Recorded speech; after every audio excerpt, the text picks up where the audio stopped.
오늘의 헤드라인 뉴스입니다. 미 연준이 2022년부터 이어온 양적 긴축을 12월 1일 종료하기로 밝혔습니다.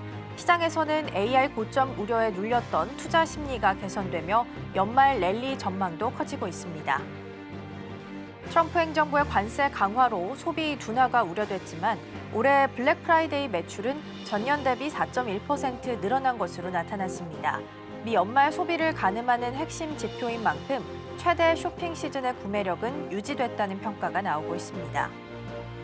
코스피가 지난주 4천선 회복에 실패한 가운데 코스닥 활성화 정책 준비 보도가 나오며 코스닥 지수가 900선을 다시 넘어섰습니다. 대책의 구체적인 내용과 발표 시기는 확정되지 않았지만 시장에서는 논의가 사실 무근은 아니라는 신호로 받아들이는 분위기입니다. LG화학이 제조부터 비제조 영역까지 AI 적용 범위를 전사적으로 확대하고 있습니다. 계약서를 자동 검토, 수정하는 AI 솔루션을 도입해 표준 양식과 사내 원칙을 기반으로 대안을 제시하고 계약 처리 시간을 평균 30% 단축할 방안입니다. 시청자 여러분 안녕하세요. 여러분의 성공 투자를 응원합니다. 출발 증시와이드 2부 시작합니다. 진행의 이가은입니다.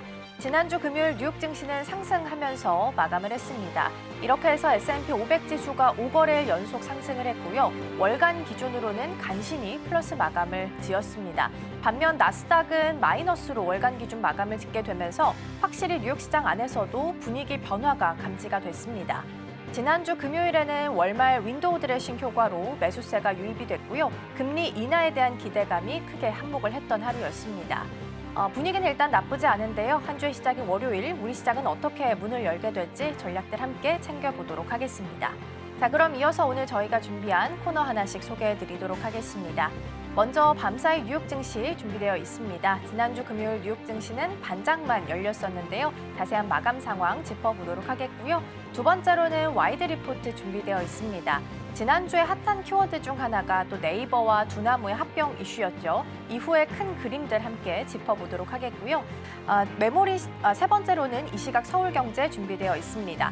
메모리 시장에 대한 지도가 좀 바뀌고 있는 것 같습니다. 특히나 마이크론 같은 경우에는 HBM 경쟁에서 좀 더 떨어져 있다라는 이야기들 나오고 있으니까요. 판도 함께 살펴보도록 하겠습니다. 자, 그럼 출발 증시와이드 2부 본격적으로 시작해 보도록 하겠습니다.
네, 12월 1일부터는 본격적으로 양적 긴축이 종료가 됩니다. 유동성 확대에 대한 기대감이 높아지고 있는 상황이고요. 특히나 금리 인하까지 높은 베팅이 나오고 있는 상황 속에서 12월에 산타 랠리를 기대해봐도 좋을지 여러 가지 이슈들 이야기 나눠보도록 하겠습니다.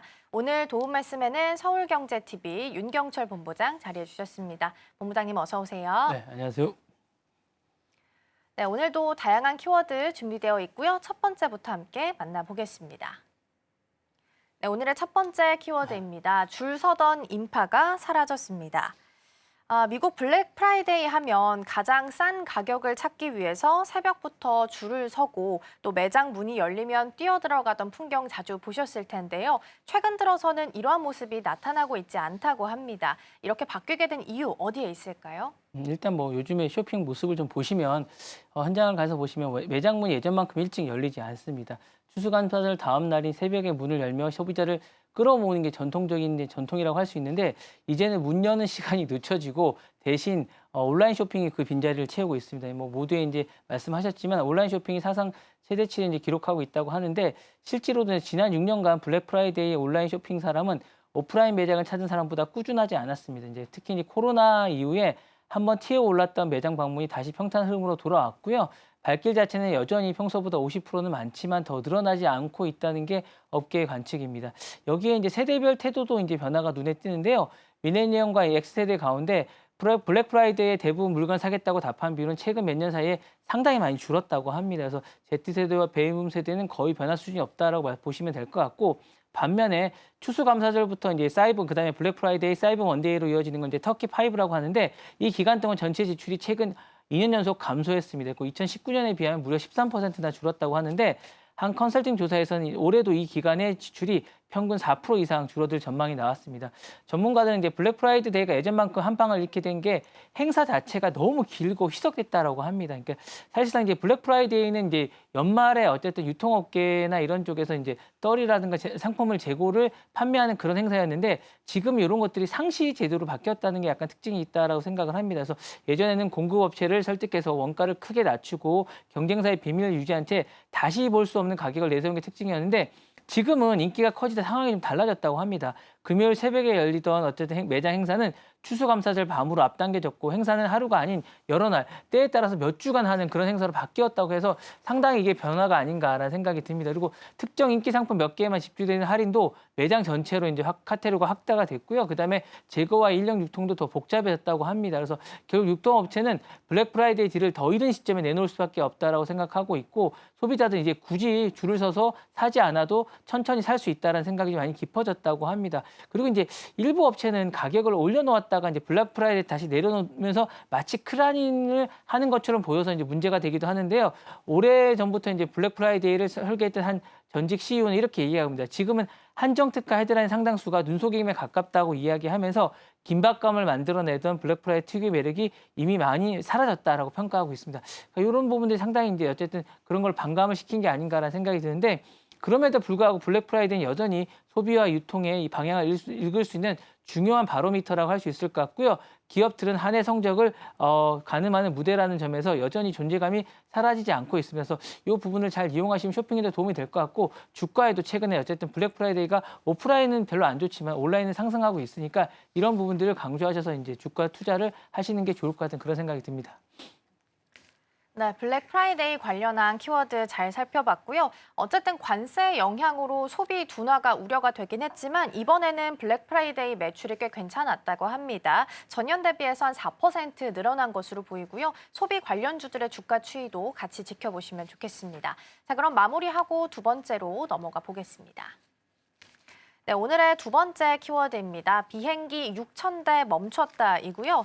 주말 사이 아마 뉴스 보셨겠지만 에어버스 A320 계열 항공기가 수천 대가 지금 갑자기 멈춰선 상황입니다.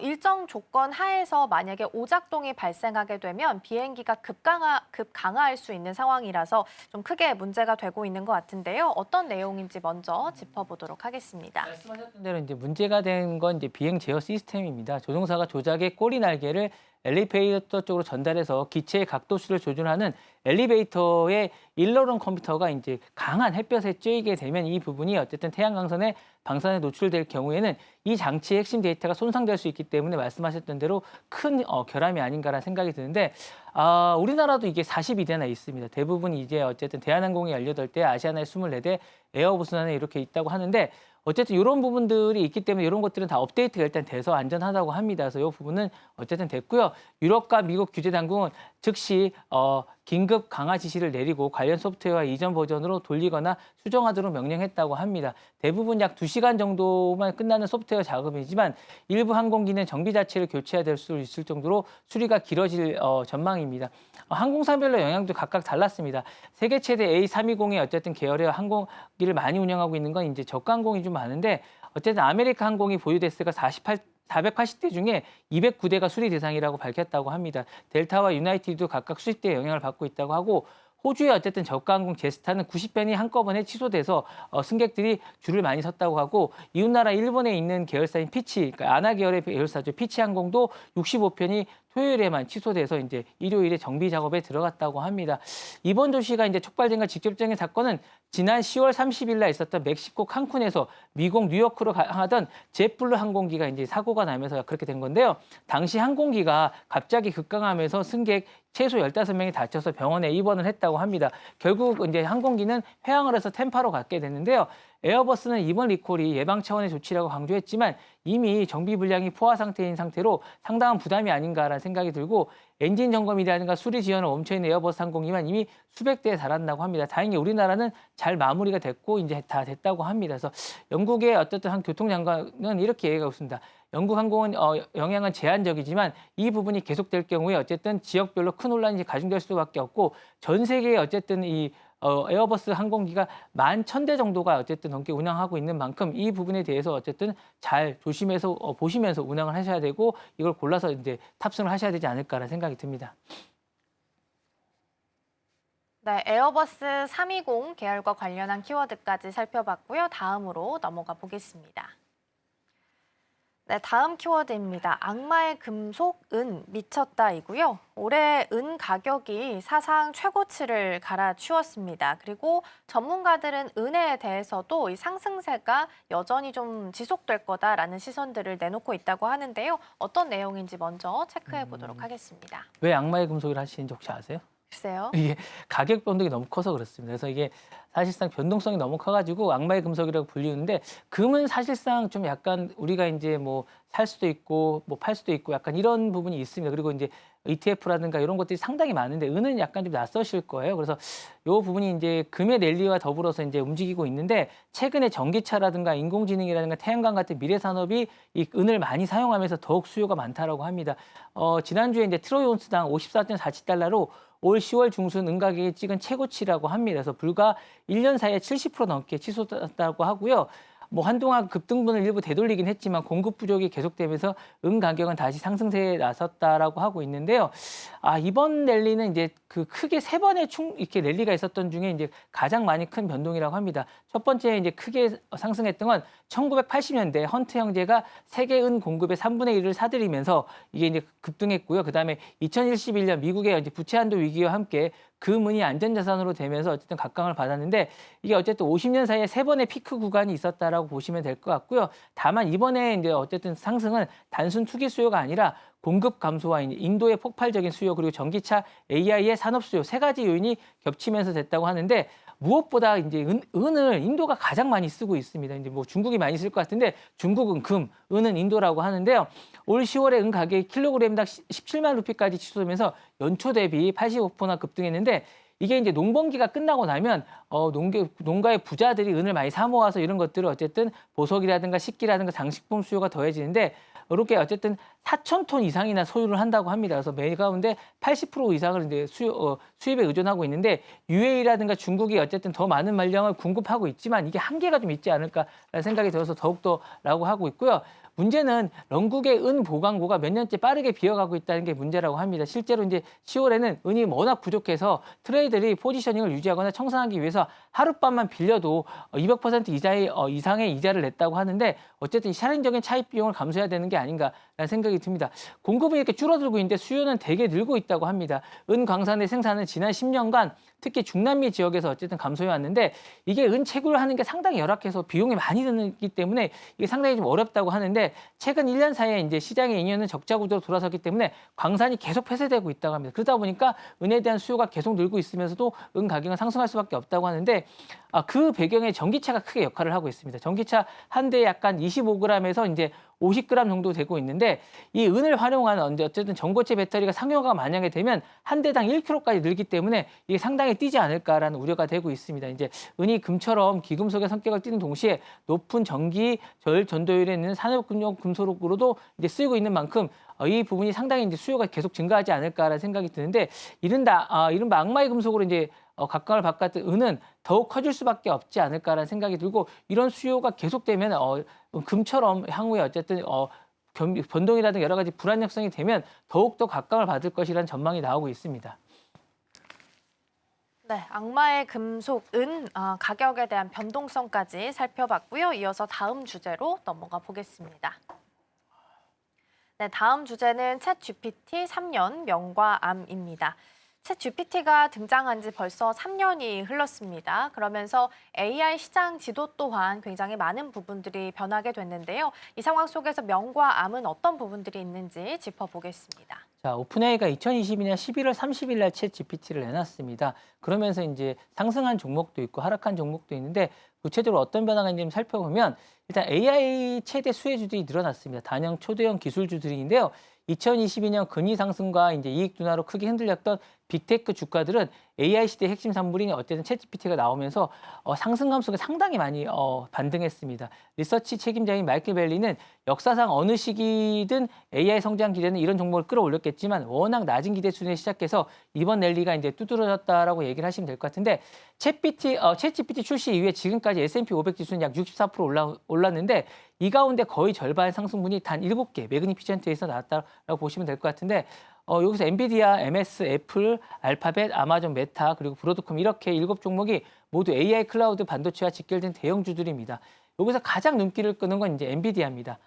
AI 학습과 이제 추론 모델이 필수인 GPU 시장을 사실상 지배하면서 엔비디아는 데이터 센터와 AI 인프라에 매년 수천억 달러 이상이 어쨌든 투입된 환경 속에서 없어서 못 파는 그런 제품이 됐습니다. 그래서 챗GPT 공개 후에 엔비디아 주가는 무려 놀라지 마십시오. 979%나 급등했다고 합니다. 같은 기간 S&P 500 지수도 전체적으로 이제 가장 많은 상승률을 기록했다고 하는데 실적 전망도 급변했습니다. 엔비디아는 연매출 2022년 말 270억 달러 수준에서 올해는 2천억 달러를 넘어설 것이라는 전망이 나오고 있는데 향후 12개월간 예상 순이익은 S&P 전체 기업의 3분의 1 정도를 차지할 정도로 크다고 합니다. 자, 이런 황금기에는 경쟁도 부르고 있습니다. 최근 메타가 구글 AI 칩에 수십억 달러를 도입하는 방안을 보도하면서 구글이 알파벳이 새로운 경쟁제로 나오고 있다라고 하고 있습니다. 그래서 AI 열풍에서 예상 밖의 수혜주도 많이 나오고 있는데요. 그러니까 단순히 뭐 AI 수혜주뿐만 아니라 이제 전력을 많이 쓰기 때문에 전력 관련된 주식들이 상당히 많이 뛰었습니다. 비스트라 주가는 최근 3년 동안 620%나 뛰었고 S&P에 어쨌든 네 번째로 높은 수익률을 기록했다고 합니다. NRG 에너지와 컨스텔레이션 에너지도 같은 기간 250% 가까이 뛰었다고 하는데 어쨌든 이런 상승주가 같이 혜택을 받고 있는 게 아닌가라는 생각이 듭니다. 하지만 모든 기업들이 혜택을 본 것은 아닙니다. AI여서 대체될 위험이 크다고 여겨지는 기업들은 큰 타격을 이었습니다. 그래서 그러다 구체적으로 보면 고객 지원 소프트웨어인 라이프퍼슨이라든가 온라인 교육의 플래그 체크 같은 주가는 2022년 11월 이후에 97%나 폭락을 했고요. 기업 알선 업체인 맨파워라든가 로보트하프 역시 65% 이상 떨어졌다고 합니다. 이번 기술 사이클은 이제 전문가들은 워낙 빠르게 진행됐고 일부 기업들이 이 변화에 적응할 시기조차 없었다고 합니다. 그러다 보니까 이제 상승과 하락이 뚜렷하다고 하는데 그러다 보니까 쏠림 현상이 더욱 뚜렷해지고 있는데요. 현재 S&P 500의 시가총액 상위 7개 종목이 차지하는 비중은 35%라고 합니다. 이는 2022년 말에 비해서 20% 수준에서 15% 이상이나 이제 급등했다고 할 수 있을 것 같은데 이런 집중도는 전례 없고 이 소수 종목이 흔들릴 경우 전체 시장이 흔들릴 수 있다라고 이제 생각하고 있기 때문에 우려도 나오고 있습니다.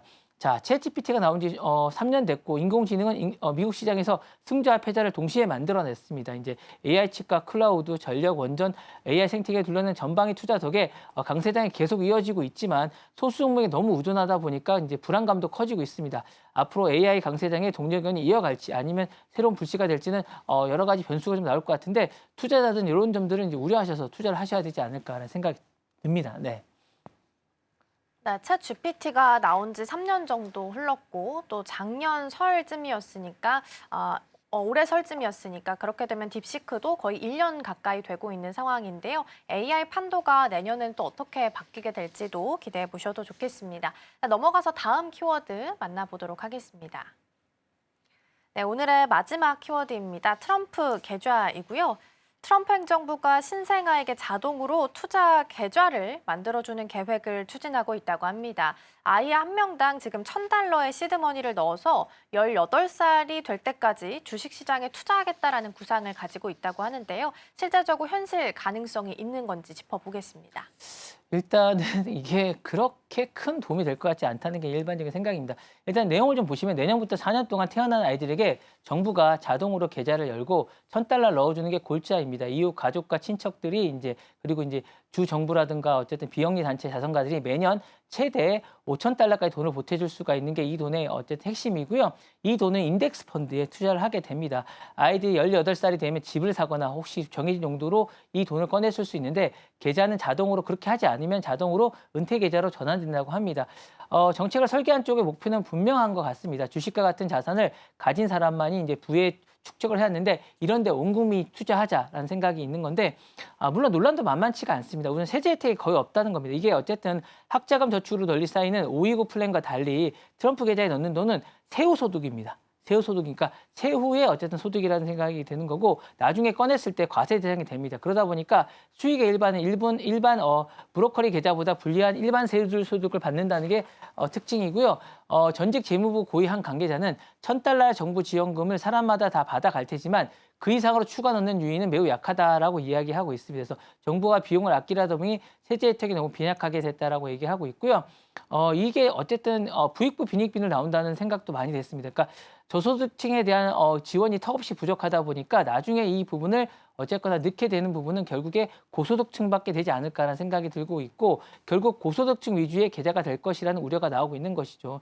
전문가들은 아이가 사회보장 제도를 번호를 받을 때 자동 가입되는 방식을 요구하고 있지만 재무부가 부모의 세금 신고 과정에서 신청한 사람만 가입받는 방식을 택하게 되는데 이 과정에서 세금 신고를 안 하거나 세율을 잘못 측정한 가구들은 대거 빠져나갈 수 있다라고 이제 지적도 하고 있습니다. 그리고 또 여유자금이 적은 어쨌든 저소득층 가정에서는 아이가 18살 때까지 이렇게 돈을 넣을 수 있을지도 의문이라고 합니다. 결국 이제 이게 어쨌든 해지하게 되면 거의 못 받게 되는데 그렇게 될 경우에 이게 어쨌든 좀 좋은 제도가 아니라는 것이죠. 결국 이 제도는 내년도 중간선거를 겨냥한 것이 아닌가라는 생각이 좀 듭니다. 그래서 실제로 이 부분에 대해서 어쨌든 민주당도 이 부분에 대해서 2,000달러를 보완하는 이런 세제가 되고 있는데 그렇지만 지지자들은 이번 정책이 일단 문을 여는 첫걸음이라고 얘기하고 있습니다. 문을 여는 만큼 1997년에 도입된 10차례 이상 혜택이 커진 어쨌든 아동세액공제랑 비슷하게 될 수도 있다라고 이야기를 하고 있습니다. 그래서 이 부분이 첫 삽을 뜨는 게 의미가 있는 것이지 그 이후에는 많은 부분이 보완이 돼서 좀 더 많은 것들이 혜택이 돌아가게 되지 않을까라는 그런 전망도 하고 있습니다.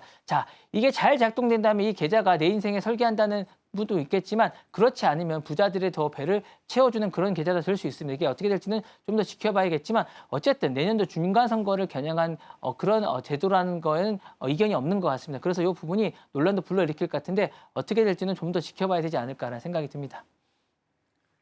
네, 장기간 이어졌던 셧다운과 그리고 경제 회복을 위해서 트럼프 행정부 자체적으로 일단 대규모 지원 패키지를 선보이고 있는 것으로 보입니다. 악화된 민심을 달랠 수 있을지 조금 더 지켜보시면 좋겠습니다.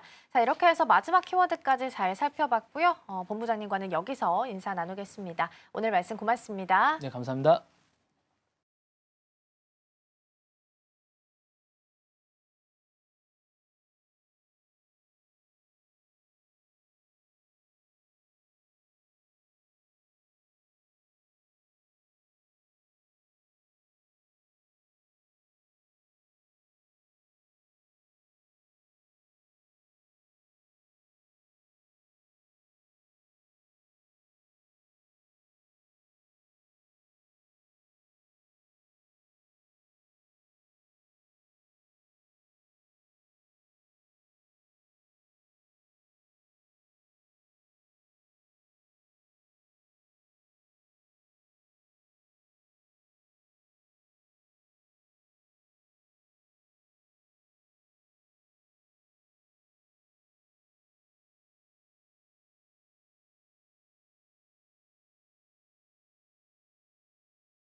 증권가들이 바라보는 종목에 대한 시선들 함께 살펴보겠습니다. 와이드 리포트 시간입니다.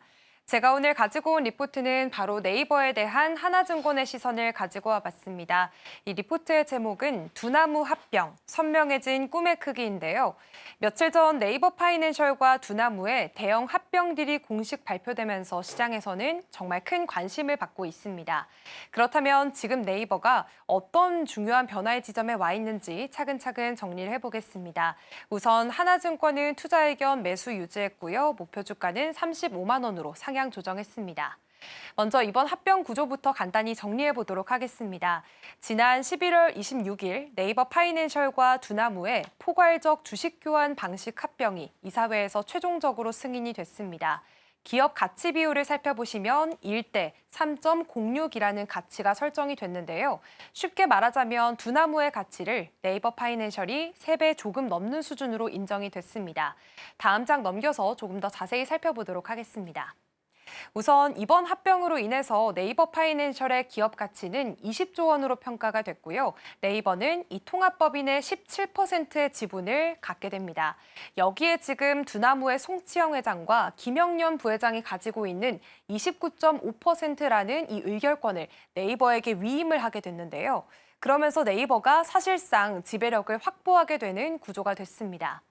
하나증권은 이번 합병만으로 네이버는 연간 약 1조 원 정도의 잉여 현금 흐름을 확보하게 된다라고 분석을 했습니다. 결국에는 새로운 사업이 당장 확대가 되지 않더라도 두나무가 지금 벌어들이는 수익만 반영을 해도 네이버의 현금 창출 능력은 크게 좋아진다라는 뜻입니다. 또 지배주주 순이익이 약 8% 정도 늘어난다는 점도 강조가 됐는데요. 이 두나무는 이미 거래소 사업으로 안정적인 수익을 내고 있기 때문에 네이버 입장에서는 즉시 재무 개선 효과가 반영이 된다는 설명입니다. 그렇다면 다음 장 넘겨서 또 두 번째 핵심을 살펴보도록 하겠습니다. 일단 이번 합병이 단순히 지금 실적을 더하는 수준이 아니라는 점에서 또 핵심 포인트가 되겠는데요. 네이버 파이낸셜과 두나무는 앞으로 온체인 탈중앙화 거래소라든지 실물 자산 토크나 스테이블 코인이나 커스터디 같은 이런 분야까지 새로운 신사업을 본격적으로 추진하게 될 예정입니다. 이 사업들이 제대로 안착이 된다면 네이버의 5년 뒤 그리고 10년 뒤의 기업 가치는 지금보다 더 크게 성장할 가능성이 있다라는 뜻이고요. 여기서 중요한 점이 하나가 더 있습니다. 현재 네이버의 시가총액에는 이런 신사업의 가치가 반영이 되지 않은 상태입니다. 그렇기 때문에 리포트는 이렇게 강조를 하고 있는데요. 시장이 아직까지는 이 합병이 만들어낼 변화의 크기를 다 이해하지 못하고 있다라는 분석을 내놓으면서 앞으로 네이버의 성장 여력을 굉장히 높게 평가를 했습니다. 그리고 11월 27일 열렸던 합병 간담회에서 두 회사가 공통적으로 강조한 메시지가 하나 있습니다. 바로 지금이 AI와 블록체인 대중화의 변곡점에 와 있다라고 이야기를 했는데요. 네이버 같은 경우에는 지금 AI 백본 기술, 네이버 파이낸셜은 결제와 페이 생태계를 갖추고 있고요. 그리고 두나무 같은 경우에는 블록체인과 거래 인프라를 갖고 있습니다. 이 세 가지를 한데 모아서 지금은 글로벌에서 경쟁할 수 있는 새로운 플랫폼을 만들어내겠다라는 그런 메시지를 내놨습니다. 특히나 네이버 같은 경우에는 2026년 2분기 이후에 AI 탭과 통합 에이전트 서비스를 제공할 예정이라고 계획이 나와 있는 상황입니다. 하나증권은 에이전트가 블록체인과 결합을 하게 됐을 때 완전히 새로운 사용자 경험이 나올 수 있다라고 분석을 내렸습니다. 그리고 증권사에서는 이번 합병의 타이밍도 굉장히 중요하게 봤는데요. 우선 왜냐하면 국내에서 디지털 자산 2단계법 그리고 STO 제도화가 2026년부터 크게 바뀔 예정이기 때문입니다. 이 제도가 본격적으로 적용이 됐을 때 국내에서는 스테이블 코인이나 RWA 그리고 커스터디 같은 핵심 시장에서 과연 누가 먼저 인프라를 갖추고 있느냐가 가장 중요한 경쟁력이 될 것으로 보입니다. 하나증권은 이 부분을 짚으면서요. 네이버에서 네이버 파이낸셜 그리고 두나무로 이어지는 이 체계가 이러한 시장에서 굉장히 압도적인 경쟁력을 갖추게 될 것이라고 판단을 했습니다. 그리고 이번 합병은 네이버가 최근 몇 년 동안 겪어온 성장성 한계 문제와도 연결이 되어 있습니다. 광고 시장은 이미 성장이 멈춰 있고 커머스 시장도 쿠팡과 네이버 쇼핑 중심으로 고착화되어 있는데요. 이런 상황에서 스테이블 코인, 디지털 자산, 온체인 서비스는 네이버에게 완전히 새로운 확장 기회로 평가가 되고 있습니다. 그리고 이 구조에는 이미 성공 사례가 있는데요. 바로 일본의 라쿠텐을 꼽아볼 수가 있겠습니다. 라쿠텐의 경우에는 2018년 가상자산 거래소를 직접 인수를 한 뒤에 라쿠텐 포인트나 라쿠텐 캐시, 쇼핑, 증권 결제까지 하나의 생태계로 묶어냈고요. 지금은 일본 최고 수준의 그런 디지털 금융 플랫폼으로 성장을 했습니다. 그렇기 때문에 네이버가 이번에 두나무와의 결합을 좀 선택한 이유도 이런 점에서 좀 같이 해석을 해볼 수가 있겠습니다. 그런데 증권가의 평가가 모두 낙관적인 건 아니었습니다. 키움증권 같은 경우에는 다른 시각들을 내놓기도 했는데요. 이 네이버의 AI 백본 경쟁력이 글로벌 빅테크에 비해서는 아직 약하고, 그리고 AI 경쟁이 더 치열해지게 된다면 네이버의 기존 광고 사업 지배력도 약해질 수 있다라고 봤습니다. 그리고 또 하나 중요한 지적도 있었습니다. 이번 합병 이후에 네이버가 확보하게 될 두나무의 지분 비율이 17%로 낮다라는 점입니다. 키움증권은 이런 구조라면 네이버의 밸류에이션 상승폭이 제한적일 수 있다라고 평가를 했고요.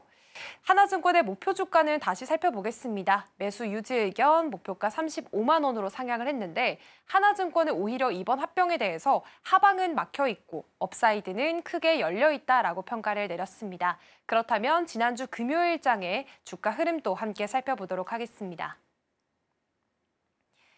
네, 이제 네이버의 지난주 금요일장 주가 흐름 살펴보시면은요. 지난주 금요일에는 한 3% 가까이 빠지게 되면서 24만 4천 원 선에서 거래를 마쳤습니다. 사실 이제 네이버의 이런 합병 이슈가 재료 소멸로 이어지기도 했고요. 그리고 지금 두나무 업비트의 이런 해킹 이슈까지 불거지게 되면서 어느 정도 주가 하락에 좀 영향을 미치는 모습을 보였습니다. 그럼에도 증권가 전반에서는 이번 합병이 네이버의 중장기 체질을 바꾸는 이벤트라는 평가가 우세한 상황인데요. 국내 디지털 자산 제도가 본격화되기 직전에 AI와 블록체인 시장이 동시에 커지고 있는 이 시점에서 과연 네이버가 선택한 이번 확장 전략이 앞으로 어떤 결과로 이어질지 시장의 관심은 더욱더 커지고 있습니다. 지금까지 와이드 리포트였습니다.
네, 시시각각 변하는 시장 흐름, 서울경제는 어떤 뉴스에 주목하고 있을까요? 이 시각 서울경제로 이어가 보겠습니다. 이승 앵커 나와 계십니다. 어서 오세요. 안녕하세요.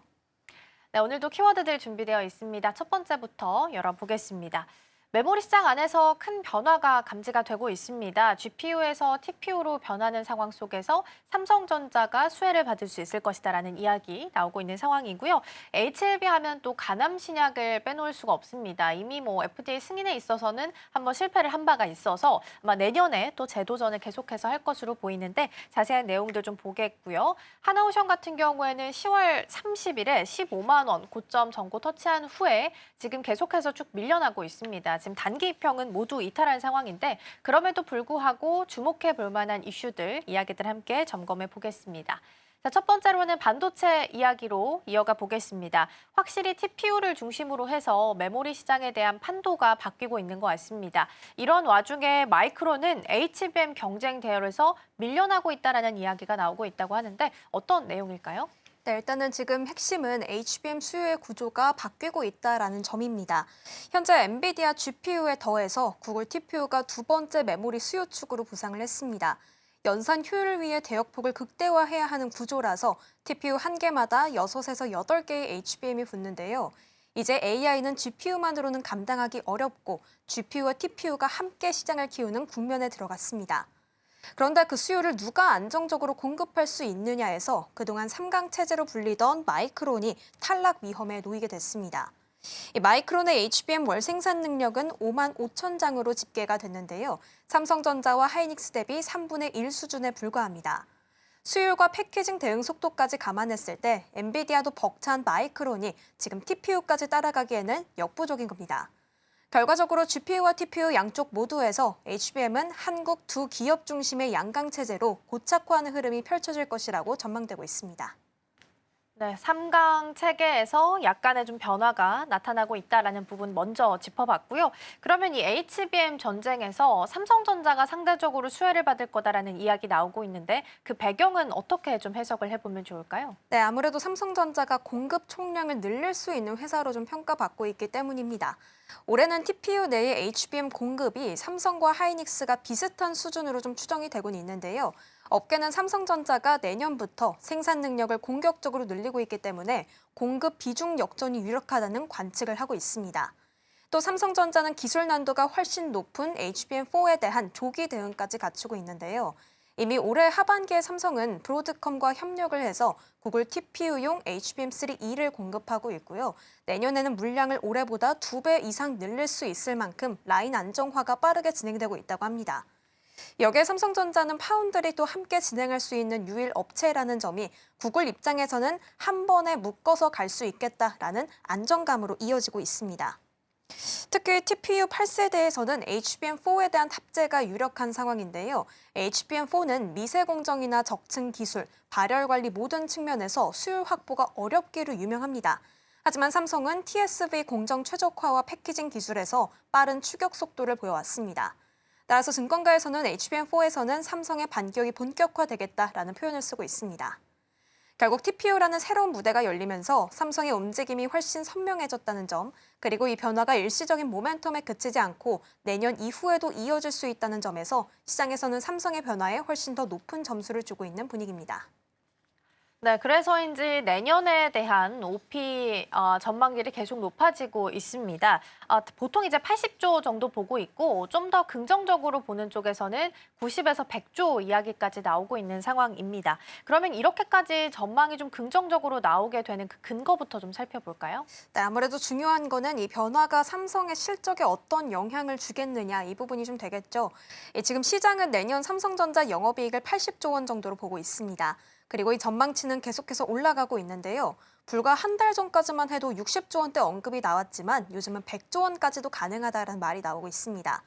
핵심은 바로 HBM 시장의 구조적 성장 때문입니다. 여기에 일반 D램의 가격 반등, 낸드 수익성 개선도 한몫하고 있습니다.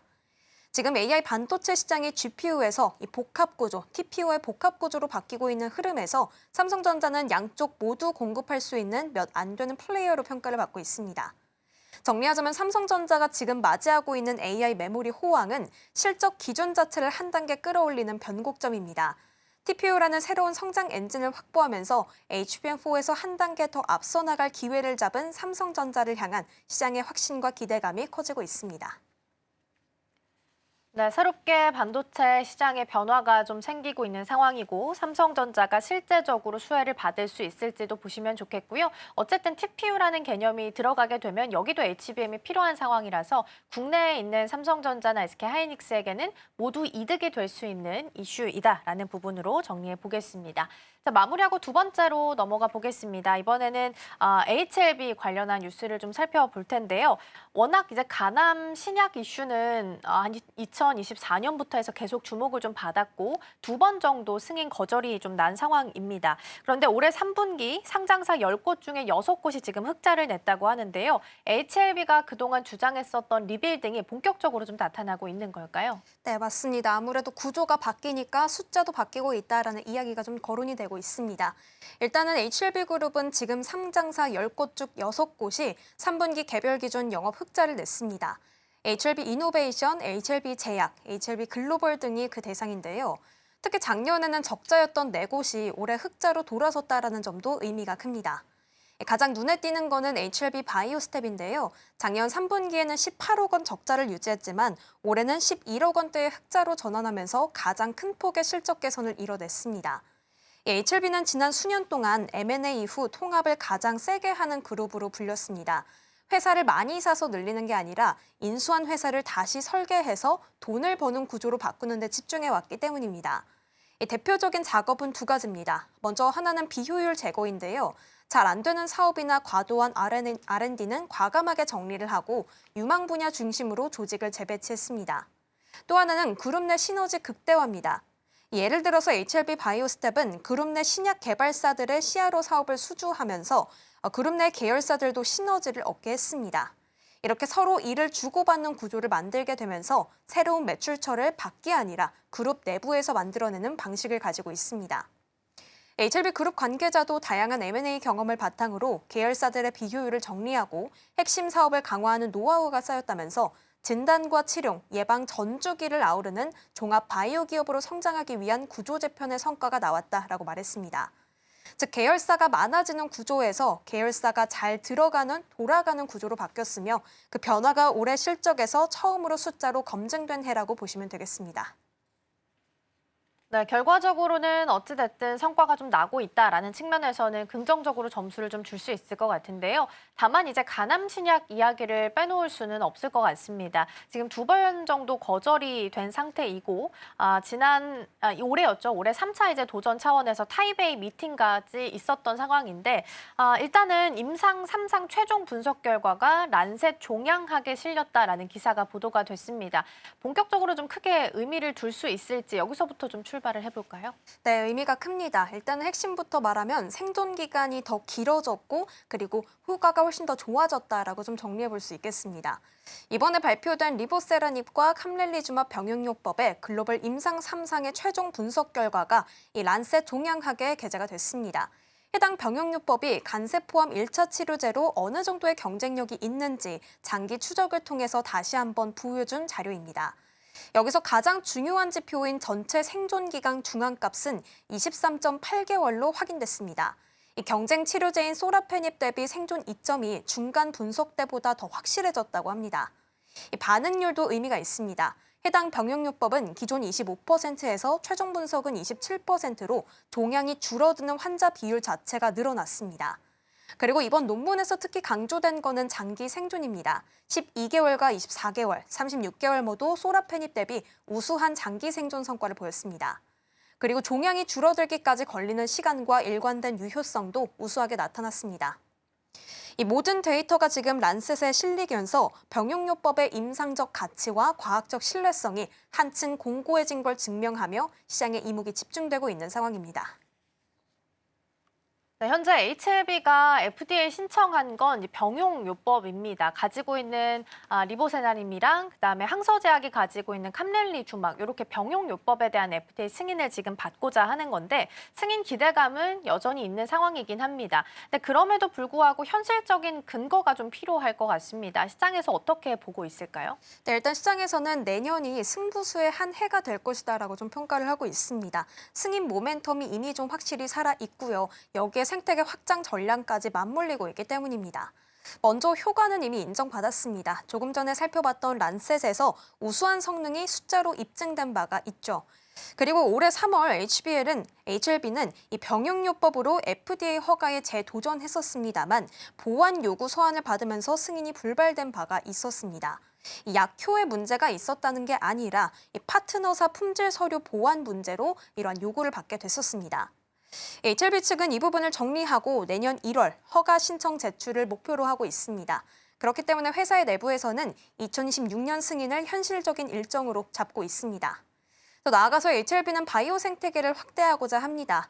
20여 개의 바이오 계열사를 중심으로 HLB 바이오 에코시스템을 구축하고 있습니다. 그래서 FDA 승인 한 번으로 끝나는 게 아니라 지금 상업화 속도와 수익성을 모두 빠르게 뒷받침할 수 있다라는 평가들이 나오고 있습니다. 결국 내년은 HLB의 성과가 실현으로 바뀌는지 확인할 수 있는 해인데요. 승인이 난다면 HLB는 연구 개발 단계를 넘어서서 글로벌 상업화 기업으로 레벨업할 수 있을 것으로 기대가 되고 있습니다. 네, 리보세라닙이랑 캄렐리주막 같이 사용한 거에 대해서는 사실 임상 효능은 인정을 받은 상태입니다. 근데 그 외에 제조 품질 관리나 이런 부분에 있어서 승인 거절이 난 상태이기 때문에 이러한 부분들을 얼마나 빨리 해소하는지에 따라서 FDA 승인도 결정이 좀 될 수 있을 것으로 보이고요. 내년이 가장 중요한 승부수가 되겠다라는 부분으로 정리해 보겠습니다. 자, 마무리하고 다음 키워드 넘어가 보겠습니다. 이번에는 한화오션 이야기고요. HMM이랑 지금 1조 원이 넘는 규모로 컨테이너선 계약을 체결을 했습니다. 친환경 선박 시장에서도 존재감을 키우고 있는 상황인데요. 이번 수주가 왜 이렇게 중요한 걸까요? 네, 일단 이번 수주는 좀 확실한 의미를 좀 가지고 있다라고 평가를 받고 있습니다. 이 하나오션이 친환경 및 고부가 선박 중심으로 체질을 바꿔가고 있다라는 신호인데요. 하나오션은 HMM으로부터 컨테이너선 4척, 총 1조 707억 원 규모의 계약을 따냈습니다.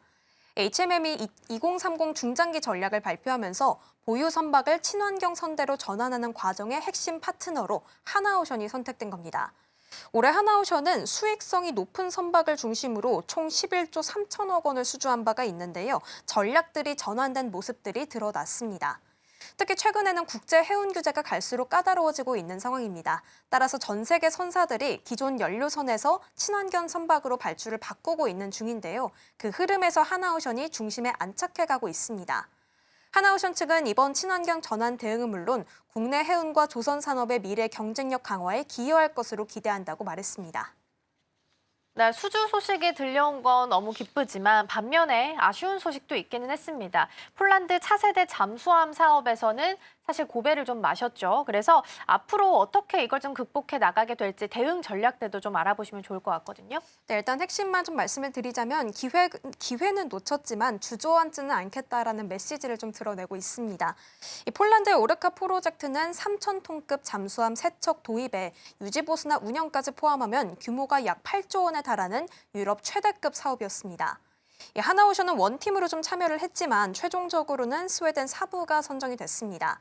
이번 수주를 위해서 하나오션은 장보고함을 무상 인도하는 등 총력전을 다하기도 했는데요.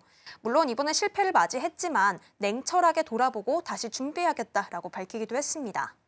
특히 이 안에서 강조한 부분이 있습니다. 앞으로 다가오는 캐나다와 중동 해양방산 프로젝트에 뼈를 깎는 각오로 새롭게 임하겠다라고 전했는데요. 이건 수출 포트폴리오를 더 키우겠다라는 강한 전략 의지로 읽힐 수가 있습니다. 특히 캐나다 잠수함 수주는 60조 원 규모의 사업입니다. 그런데 캐나다 정부가 8월에 적격 후보로 하나오션과 HD현대 원팀을 이름을 올린 바가 있습니다. 따라서 이번에는 기회가 확실하게 열려 있는 상태입니다. 우리 원팀이 제안한 건 3,000톤급 장보고 3, 배치 2 잠수함인데요. 사실 이 부분은 진수까지 마친 실전형 플랫폼으로 성능이나 검증, 납기 속도가 경쟁사에 비해 앞서 있습니다. 캐나다는 현재 노후 잠수함 4척을 운용 중인데 2035년까지 동일한 4척을 우선 확보해야 전력 공백이 생기지 않습니다. 따라서 하나오션의 빠른 납품 가능성이 크게 주목받고 있습니다. 결국에 이런 제안들이 관심이 있다라는 신호를 캐나다는 보내고 있는데요. 하나오션은 이미 잠수함 건조 능력을 갖춘 몇 안 되는 글로벌 조선소입니다. 결국 이번의 실패 경험을 자산으로 삼아서 업적을 더 키우겠다라는 판단입니다. 네, 그렇게 본다면 그룹 차원에서의 움직임도 좀 살펴볼 필요가 있어 보이는데요. 그래도 최근에 방산과 조선 쪽에서 계속해서 수주 낭보가 좀 들려오고 있다면서요? 네, 맞습니다. 방산 쪽에서도 좀 중요한 흐름들이 이어지고 있습니다. 먼저 하나에어로스페이스를 중심으로 방산에서도 대형 계약들이 연달아서 나오고 있는데요. 최근에 방위사업청과 7,054억 원 규모의 장거리 지대공 유도무기 양산 계약을 체결했습니다. 이에 따라 2030년까지 대탄도탄 요격 유도탄과 발사대 등을 우리 군에 납품할 예정입니다. 이 무기는 한국형 미사일 방어 체계의 상층 요격을 담당하는 무기입니다. 여기에는 공격 제어가 어려운 높은 고도에서 탄도탄을 정확하게 직격 요격할 수 있는 자세 제어 장치와 이중 펄스 추진기관, 이 두 기술이 적용이 되는데요. 모두 국내 최초입니다. 따라서 기술적 완성도 측면에서는 의미가 큽니다. 뿐만 아니라 한화시스템도 다기능 레이더를 이미 수주한 상태고요. 국가연과 함께 고고도 유격 유도탄 체계 개발도 진행 중입니다. 단일 사업이 아니라 다음 세대 방공망까지 묶어서 확보했다는 이야기입니다. 정리하자면 하나오션은 친환경 선박 시장에서 수익성 중심의 체질 전환에 성공하면서 연이어서 수주 성과를 내고 있고요. 하나에어로스페이스는 한국형 방어 체계의 핵심 축을 맡아가면서 글로벌 수출 무대까지 확장하고 있습니다. 다만 이번에 하나오션은 폴란드 잠수함 수주 실패 같은 과제도 분명 아직 남아 있습니다. 따라서 향후 캐나다와 중동 프로젝트에서 어떻게 반등할 수 있을지가 분수령이 되겠습니다.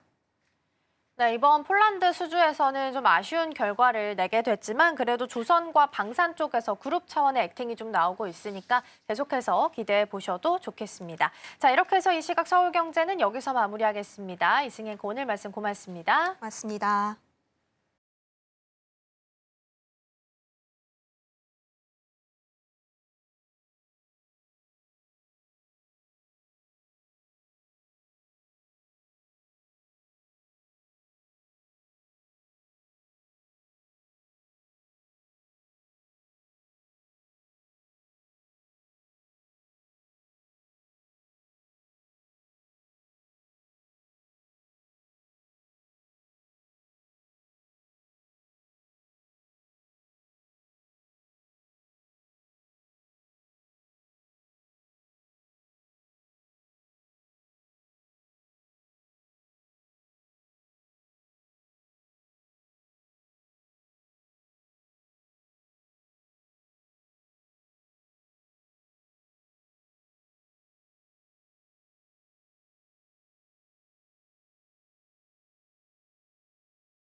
개장까지 10분 남은 시점 스탁포인트 시작하겠습니다. SCTV 황민혁 전문가와 함께합니다. 어서 오세요. 네, 안녕하십니까. 네, 우선 지난주 금요일 뉴욕 증시는 모두 상승으로 마감을 했습니다. 특히나 지난주의 흐름을 좀 살펴보자면 뉴욕 증시가 5거래일 연속 상승하는 흐름을 가져갔는데요. 역시 12월 금리 인하에 대한 기대감이 커졌기 때문으로 해석이 되고 있습니다. 또 블랙 프라이데이를 맞아서 소비가 살아날 것이라는 기대감 속에서 소비주들 그리고 소매주들의 강세가 두드러지는 흐름이었는데요. 이 안에서 월마트는 사상 최고치의 주가를 기록하기도 했습니다. 과연 연말 소비 기대감이 이 산타 랠리로까지 이어질 수 있을지 이 점을 주목해 보시면 좋을 것 같고요. 또 오늘 국내 증시도 전략들 세워봐야 할 텐데 일단 지난주 금요일장에서는 코스피와 코스닥의 희비가 조금 엇갈렸습니다. 코스피에서는 외국인들의 투매가 이어졌고요. 지금 정부가 코스닥을 띄우겠다라는 그런 기대감 속에서 코스닥은 3% 넘게 상승하면서 마감을 했습니다. 로봇이나 바이오 중심으로 조금 수급이 도는 듯한 모습이 연출이 됐고 코스피와 코스닥이 이제는 키 맞추기 장세에 어느덧 들어선 모습입니다. 전문가님, 이제 올해도 네. 12월 한 달밖에 남지 않은 상황인데요. 사실 이 11월 들어서는 코스피 쪽은 조금 왔다 갔다 흔들리는 모습이었고 최근에는 그 수급이 코스닥으로 이동되는 현상들이 나타나고 있습니다. 좀 어떻게 해석을 해보면 좋을까요? 저희가 이 시간에도 이야기를 했었지만 보통 연말하고 연초쯤에는 이 코스닥 중소형주 쪽에서의 강세 현상들이 많이 나오게 됩니다. 그래서 우리가 1월 효과라고 해서 이 연초 1월 달에 중소형주들의 강세 현상을 또 우리가 1월 효과라고도 얘기를 하죠. 최근 들어서 시장의 분위기를 보면 이제 거래소인 코스피 시장의 상승폭은 굉장히 컸고 반대로 코스닥은 좀 소외당하는 모습들이 있었거든요. 그런데 이렇게 코스피가 가고 코스닥이 소외를 당했던 이유는 이 코스피 시장 안에서 시가총액 상위 종목이었던 삼성전자라든지 하이닉스, IT 위주로 해서 주가에 큰 반등이 나왔었고요. 그리고 이 IT 쪽 섹터가 이 코스피 시장 안에서는 업종에서 시가총액이 가장 많이 차지하고 있는 섹터입니다. 이 반면에 코스닥 시장의 경우에는 IT 전기전자 쪽에서의 이 섹터 역시도 이 시가총액이 좀 큰 비중을 차지하고 있긴 하지만 그 외에 제약바이오라든지 또 기타 다른 업종들도 시장 안에서 차지하고 있는 이 시가총액이 꽤 큽니다. 좀 분산이 되어 있다는 거죠. 그래서 지금은 이제 IT 쪽에 많이 몰렸고 그로 인해서 이 대형주의 강세 현상으로 인해서 이 코스피 쪽에 올라갔다면 그동안 올라갔던 이제 코스피 대형주들이 지금은 좀 주춤하고 있는 모습이죠. 그러다 보니까 수급이 다시 또 재편되고 이 과정에서 좀 더 싼 종목들 쪽으로 수급이 이동하다 보니까 코스닥 시장이 올라오지 못했다는 거죠. 그래서 중소형주 쪽에서의 수급 이동이 지금 나타나고 있는 상황이고요. 거기에 있어서 정부의 정책도 역시 중소형주 상승의 이 강세 현상에 이 큰 힘을 보태주고 있다라고 보시면 될 것 같습니다. 사실 국내 거래소 시장에서의 상승을 그동안 이제 확인해 보면 물론 IT 쪽에서의 상승도 있었어요. 하지만 이 정부 쪽에서의 상법 개정안이라든지 이런 정책들로 인해서 지금 지주사라든지 또는 금융 쪽이라든지 이런 종목들, 이 대형주 위주로 이 주가의 상승이 많이 나왔습니다. 결국은 정책의 힘도 분명히 있었다는 거죠. 근데 코스닥의 경우에는 종목들 자체가 좀 가볍습니다. 그렇기 때문에 정책 쪽에 대한 이슈를 훨씬 더 많이 타고 주가의 반응도 즉각 올 수 있는 시장이기 때문에 지난 금요일 같은 경우에도 이제 주가의 상승이 외국인들 물론 매수가 들어왔어요. 하지만 코스닥 시장이 거의 4%까지 올라왔다는 건 그것도 금요일 날 대형주가 코스피가 빠졌는데도 불구하고 그렇다는 건 코스닥 쪽에서의 수급 이동과 중소형주의 강세 현상이 이제 나올 수 있다라고 보시는 것도 좋을 것 같습니다. 그래서 지금은 연말하고 연초 쪽으로 보시면 코스닥 중소형주 쪽 이쪽에 대한 관심을 지금부터 가지실 필요가 있다 이렇게 말씀드리겠습니다.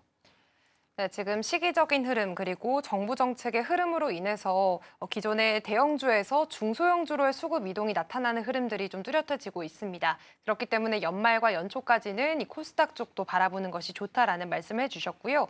사실 이제 반도체 쪽 이야기로 좀 넘어가 보자면 구글 TPU가 최근 AI 시장의 판도를 좀 바꾸는 모습입니다. 지난주 금요일 뉴욕 증시에서도 알파벳은 소폭 상승하는데 그쳤고 엔비디아는 크게 빠지는 모습을 보였거든요.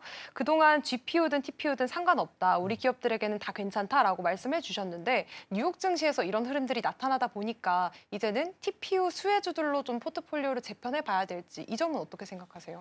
사실 TPU하고 GPU 이 두 가지를 구분해서 뭐 시장을 우리가 나눠서 본다면 종목들은 거의 뭐 비슷합니다. 그런데 지금 어제 이제 지난 금요일날 미국 증시에서의 엔비디아 주가를 보시면 엔비디아 주가 빠졌어요. 네. 대부분 이제 M7 종목들은 대부분 다 올랐는데 이렇게 시장을 주도하고 있는 엔비디아 주가가 하락을 했다라는 건 결국은 이제 TPU 때문이 아니냐 이렇게 볼 수도 있는데 사실 TPU는 GPU를 완벽하게 대체할 수가 없어요. 그렇기 때문에 TPU는 이제 특정 예를 들어서 뭐 데이터 센터 쪽이라든지 특화돼서 이제 우리가 이제 바라봐야 되는 시장이고 아직 이 시장이 뭐 크게 뭐 다른 다른 기업들한테 뭐 수주에 대한 모멘텀이 지금 바로 발생되거나 이런 건 아니거든요. 그래서 지금은 엔비디아의 경우에는 주가가 최근에 좀 부진한 이유는 너무 많이 올랐다라는 것도 분명히 또 한 가지 이유가 될 것 같고요. 그리고 얼마 전에 이제 소프트뱅크 쪽에서 보유하고 있던 지분을 매각하는 이슈도 있었고, 그리고 헤지펀드 쪽에서의 지금 공격성 발언들이 계속 있기 때문에 지금 주말을 통해서도 마이클 버리가 역시 엔비디아 뭐 AI 거품론에 대해서 또 이야기를 했거든요. 그러다 보니까 이제 엔비디아 쪽은 지금 이슈가 많잖아요. 그리고 많이 올랐다라는 생각을 하고 있고, 그래서 엔비디아보다는 조금 다른 쪽으로 시각을 돌리려고 하지만 결국은 나중에 또 다시 엔비디아가 시장을 주도할 가능성이 높다라고 보셔야 될 것 같고요. 구분하기보다는 여전히 저는 관련 종목들은 비슷합니다. 그렇기 때문에 굳이 놔줄 필요는 아직은 없다. 이렇게 말씀드리겠습니다. 네, 최근 엔비디아 주가가 흔들리고 있는 것에 대해서는 뭐 크게 우려할 필요가 없다라는 말씀을 해주셨고요. 역시나 국내 기업들 안에서도 굳이 TPU와 GPU 수혜주들을 따로 나눌 필요는 없다라는 이야기까지 해주셨습니다. 사실 이런 이슈도 있었습니다. 인텔이 2027년쯤에는 애플의 M 시리즈 칩 수주가 좀 될 가능성이 있다라는 이야기들 나오면서 이렇게 파운드리 시장 공급망이 좀 재편이 된다면 삼성 파운드리에도 영향을 좀 미치게 될까요? 아무래도 이제 경쟁 업체에 있는 상황이기 때문에 뭐 인텔 쪽에서의 이런 이제 행보는 국내 이제 반도체 파운드리 쪽에서의 삼성전자라든지 이런 기업들한테는 경쟁 상대가 될 수 있어요. 하지만 엔비디아 쪽을 주축으로 지금 이뤄지고 있는 시장을 본다면 결국 이제 TSMC가 가장 큰 피해를 볼 수가 있겠죠.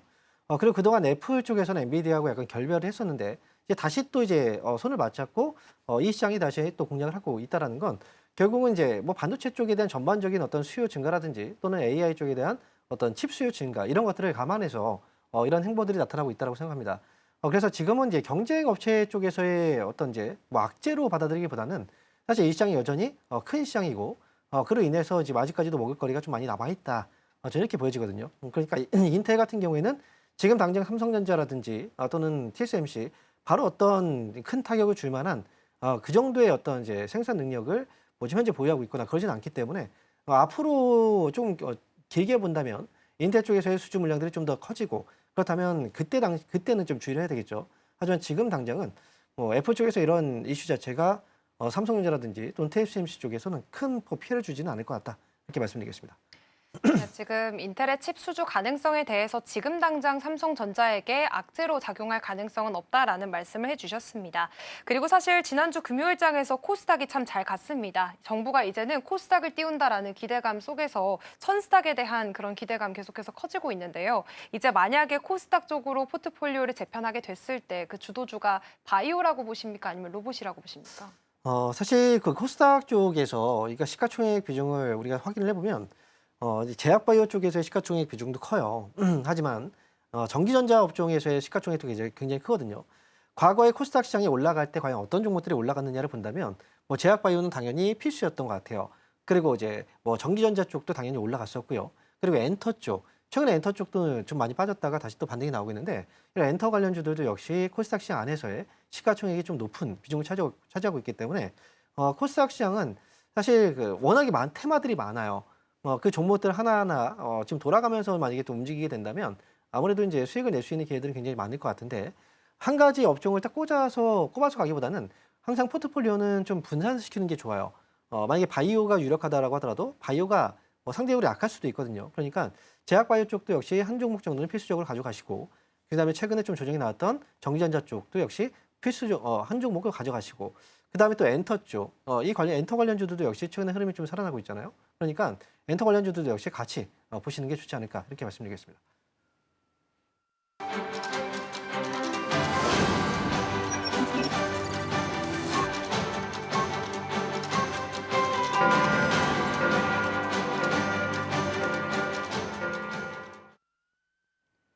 12월 1일 월요일입니다. 오늘은 12월의 첫 거래일인데요. 우선 지난주 금요일 뉴욕 증시는 모두 상승으로 마감했습니다. 지난주 한 주간의 뉴욕 증시를 좀 되돌아보자면 5거래일 연속 강세 흐름을 보였고요. 특히나 12월 금리 인하에 대한 기대감이 이 지수를 끌어올리는 모습들을 보였습니다. 또 블랙 프라이데이를 맞아서 소비가 살아날 것이라는 기대감 속에 소비주들 그리고 소매주들의 강세가 두드러졌는데요. 월마트는 무려 사상 최고치를 기록했다는 점 함께 체크를 해보시면 좋을 것 같습니다. 그렇다면 오늘 우리 시장은 어떻게 출발하게 될지 양지수부터 먼저 살펴보도록 하겠습니다. 네, 오늘 코스피, 코스닥 양시장 모두 상승 출발하고 있습니다. 코스피는 1% 상승하면서 3,967선 지나가고 있고요. 코스닥은 0.88%, 920선으로 출발하고 있습니다. 그렇다면 시총 상위주들의 움직임도 체크해 보시죠. 먼저 코스피입니다. 지난주 금요일장에서는 코스닥 대비해서 코스피가 좀 덜 가는 모습들을 보였는데요. 그래도 오늘 장 출발에는 삼성전자부터 1위부터 5위까지 모두 상승하는 흐름 보여주고 있고요. 삼성전자와 SK하이닉스, 반도체 투탑 모두 강한 빨간불 나타내고 있습니다. 지난주 금요일 뉴욕 증시에서 필라델피아 반도체 지수가 1.8%가량 상승하는 모습을 보였고요. 엔비디아가 주가가 좀 빠지긴 했지만 그래도 오늘 장안에서 반도체 투탑은 견고한 흐름 보여주고 있습니다. LG에너지솔루션 1.3% 강세, 삼성바이오로직스도 2.3%대 오름세 보이고 있습니다. 삼성바이오로직스는 지금 송도 부지를 추가 확보하면서 바이오 빌리지를 앞으로 조성하겠다라고 밝힌 만큼 앞으로의 행보에도 조금 주목을 해보실 필요가 있겠습니다. 다음으로 코스닥 시장도 확인해 보도록 하겠습니다. 네, 오늘도 코스닥은 빨간불 강하게 들어와 있습니다. 알테오젠 0.56% 강보합권의 흐름 보여주고 있고요. 그리고 에코프로 그룹주들은 오늘 4에서 5%대 강세를 나타내고 있습니다. ABL 바이오도 오늘 추가적인 1% 상승분 가져가고 있고 요즘 로봇주들의 시세가 굉장히 좋습니다. 지난주 금요일장에서 레인보우 로보틱스 굉장히 잘 갔었는데요. 오늘장에서도 지금 4%대 추가 상승분 보여주고 있습니다. 그렇다면 오전장의 현재 수급 상황도 체크해 보겠습니다. 먼저 코스피 시장인데요. 오늘은 개인이 좀 팔자세를 나타내고 있습니다. 그 물량을 외국인과 기관, 메이저 주체들이 담아가고 있고요. 다음으로 코스닥 시장도 살펴보도록 하겠습니다. 네, 이쪽에서는 지금 외국인이 매도세 나타내고 있고요. 개인과 기관의 수급들이 들어오고 있는 모습 확인이 되고 있습니다. 네, 사실 지난주 금요일장에서 코스피와 코스닥이 조금 엇갈린 모습을 보여줬었는데 오늘장 안에서는 그래도 양시장 모두 1.3%, 4%가량 강세를 보이고 있습니다. 그리고 외국인이 오늘장에서는 코스닥에서 팔고 코스피에서는 사는 흐름들이 나타나고 있거든요. 오늘장 지금 시작 분위기 어떻게 해석해 보면 좋을까요? 네, 일단 양시장 모두 상승으로 출발을 했거든요. 근데 뭐 사실 외국인들이 오늘 거래소 시장에서 700억 정도를 매수하고 있는 반면에 지금 코스닥 시장에서는 500억 정도의 매도가 지금 나오고 있는 상황입니다. 네. 근데 지난 금요일날 시장에서의 수급 분위기를 보면은 외국인들이 거의 5천억 정도 가까이를 샀거든요. 코스닥 시장에서. 그렇기 때문에 오늘 아침에 오전에 이제 나오는 이 500억 정도의 매도 물량은 사실 이제 많이 샀기 때문에 일부 정도는 또 나올 수 있는 그런 그 정도의 분위기다라고 보시면 좋을 것 같고요. 외국인들이 오늘 이제 거래소 시장에서 매수를 하고 있는 게 700억입니다. 그런데 이 700억대의 그 매수가 전부 다 전기전자 업종에 집중이 되어 있어요. 그러니까 지금 거래소 시장에도 사실은 전기전자 업종을 빼고 나머지 업종에 대해서는 매도가 좀 더 우위에 있다. 이렇게 보셔야 될 것 같아요. 그래서 오늘도 역시 이제 삼성전자하고 하이닉스 이런 IT 쪽을 필두로 해서 주가의 반등이 나오고 있는 장이고요. 오늘 삼성전자도 2% 그리고 하이닉스의 경우도 2%대 지금 상승이 나오고 있죠. 하지만 이제 지수가 올라가다 보니까 이제 뭐 지금 전반적으로 이 섹터 안에서의 종목들의 반등, 이 반등도 지금은 이제 저가 매수로 인해서 반등이 나오고 있습니다. 하지만 수급의 그 경로 자체가 좀 막혀 있는 상황이에요. 그러니까 다른 업종들도 지금 오늘 아침에 올라갔지만 결국 힘이 빠져서 또 떨어질 수도 있다라고 보셔야 됩니다. 미국 증시의 상승은 물론 이제 반가운 소식이죠. 하지만 이제 국내 증시는 오늘 월요일장이고요. 그리고 지난 금요일 같은 경우에도 이제 국내 증시 코스피 시장은 뭐 그다지 좋은 흐름은 아니었습니다. 지금 여전히 4,000포인트 구간에서 다시 한번 재돌파를 좀 시도하고 있는 그런 과정에서 지금 올라갔다 떨어졌다 횡보 흐름이 나오고 있거든요. 4,000포인트를 넘어가면서 외국인들 수급도 더 들어와줘야 좀 더 확신을 갖고 이제 대형주 쪽에 매수가 좀 붙을 수 있는 건데, 뭐 그래서 지금은 이제 좀 시각이 코스닥 쪽으로 수급이 좀 돌아서고 있는 거죠. 왜냐면 확실한 모멘텀 자체가 나왔기 때문에 지금 거래소 시장도 그 전까지 정부의 정책, 지원 정책이 있었고요. 이번 같은 경우에도 이 코스닥 쪽에서의 정부 지원 정책, 예를 들어서 이제 세제를 감면해 준다라든지 아니면 연기금 쪽에서의 자금 투입이라든지 올라갈 수 있는 어느 정도의 재료들을 분명히 좀 이야기가 거론이 됐고 실제로 나올 가능성이 높기 때문에 지금으로서 이제 코스닥 쪽이 조금 더 밸런스적으로 봤을 때는 매수에 대한 메리트가 훨씬 더 높다 이렇게 보셔야 되고요. 그리고 연말과 연초 쪽입니다. 중성주 쪽에 조금 더 강세장이 나오는 그런 시기이기도 하기 때문에 우리가 수급이라고 하더라도 이 수급이 전체적으로 보이는 수급과 시장 안에서 업종 쪽에서 돌고 있는 수급은 조금 더 차이가 있어요. 그래서 전체 수급은 매도이긴 하지만 매도하고 있는 가운데서 또 수급이 도는 업종들이 있단 말이죠. 예를 들어서 오늘 코스닥은 이제 화학업종에서 수급이 좀 돌고 있고요. 그리고 또 이제 수급들이 돌고 있는 부분 본다면 금속이라든지 전기전자 업종, 그리고 또 IT 서비스죠. 이쪽에서 수급이 좀 돌고 있습니다. 그러니까 지금은 이제 코스닥 쪽에 오늘 매도는 매도 이후에 다시 매수 전환될 수 있습니다. 그러니까 지금은 중소형주 쪽이 조금 더 수익을 내는 데 있어서 메리트가 있는 장이다. 여기까지 좀 기억을 하시면 좋을 것 같습니다. 네, 일단 오늘도 코스피 대비해서 코스닥의 상승세가 더 뚜렷한 모습들이 나타나고 있고요. 이제는 코스닥 쪽으로 좀 수급이 이동하는 모습들이 보이다 보니까 중소형주 위주로 조금 더 상승분이 더 커질 것이다라는 이야기들 해주셨습니다. 또 지난주에는 일라이릴리의 마운자로를 국내에서 생산한다라는 이야기가 좀 들려왔습니다. 그렇다 보면서 이제 이 수급이 좀 비만 치료제 쪽으로 이동을 할 것인지에 대한 사람들의 관심이 좀 있거든요. 오늘장 안에서도 뭐 펩트론이나 D&D 파마텍이 빠지고 있긴 합니다만 전체적인 비만 치료제 테마로 봤을 때는 오르고 있습니다. 그 안에서 과연 최대 수혜주 누가 될 거라고 보고 계신가요? 사실 여기서 국내에서의 그 생산 거점을 마련한다라고 하는 건 SK 쪽에서 원료를 지금 생산하고 그리고 이제 외주를 통해서 지금 생산 라인을 좀 맡기려고 하는 건데요. 근데 과거에 우리가 위고비의 경우에도 국내 판매가 됐었잖아요. 네. 지금도 역시 이제 되고 있는데 그 당시 이제 주가의 움직임을 봤을 때도 관련 종목들이 잠시 올라갔다가 또 빠졌었거든요. 그래서 마운자로 같은 경우에도 결국 이제 위고비라는 대체 상품이 또 있고 마운자로의 역시도 뭐 이번에 이제 오게 된다면 SK 쪽에서의 주가 반등이 지난 금요일날 나왔고 오늘 같은 경우에 추가 반등이 없거든요. 그래서 시장 자체의 규모 면에서 본다면 이제 시장이 확대되고 있는 거고 국내 역시도 이 비만 치료제 시장 안에서도 중요한 시장이 되었다라고 이제 볼 수가 있겠죠. 그래서 비만 치료제 시장에 대한 그 앞으로 잠재적인 성장성이라든지 뭐 시장 확대 가능성 이런 거에 대해서는 긍정적으로 보긴 하지만 관련 종목이 그렇다고 해서 뭐 크게 올라가거나 이러기는 좀 어렵지 않을까라고 생각이 들어요. 그래서 이 종목 관련 종목들의 대부분은 테마적으로 지난번에 위고비 관련주들도 결국 올라갔다 빠져버렸거든요. 그러니까 이런 이제 한쪽으로 수급이 계속 쏠려서 올라가기보다는 아무래도 테마성으로 이제 주가의 반등이 나오게 된다면 뭐 이를 인해서 이제 수익을 내거나 또는 이제 빠져 있을 때 사고 나서 올라갈 때 팔거나 이렇게는 할 수 있는데 그렇다고 해서 장기적인 관점에서의 어떤 시장의 시세가 여기서 머물러 있을 거다 이렇게 보기는 좀 어렵지 않을까 저는 이렇게 말씀을 드리겠습니다. 네, 여전히 비만 치료제 시장에 대한 긍정적인 시각은 유효하지만 마운자로 이번에 국내에서 생산한다라는 이슈로 인해서 올라간 그런 종목들에 대해서는 일부 테마적인 상승으로 좀 봐야 될 것 같다라는 말씀을 해주셨습니다. 그리고 오늘 장안에서 의료 AI가 또 올라가고 있습니다. 사실 최근 들어서 시세가 계속해서 살아나고 있는 모습인데요. 지금 미국에서는 북미 영상의학회가 또 현지 시간 30일부터 열리고 있습니다. 그렇기 때문에 이제 이쪽으로는 시선을 좀 어떻게 바라봐야 될까요? 지금 30일부터 해서 지금 현재 진행되고 있는 이제 북미 영상의학회라는 이 행사가 이번 4일까지 진행이 되거든요. 그래서 이제 관련 종목들 대부분 이제 의료하고 AI 쪽과 결합되어 있는 의료 AI 관련주들이죠.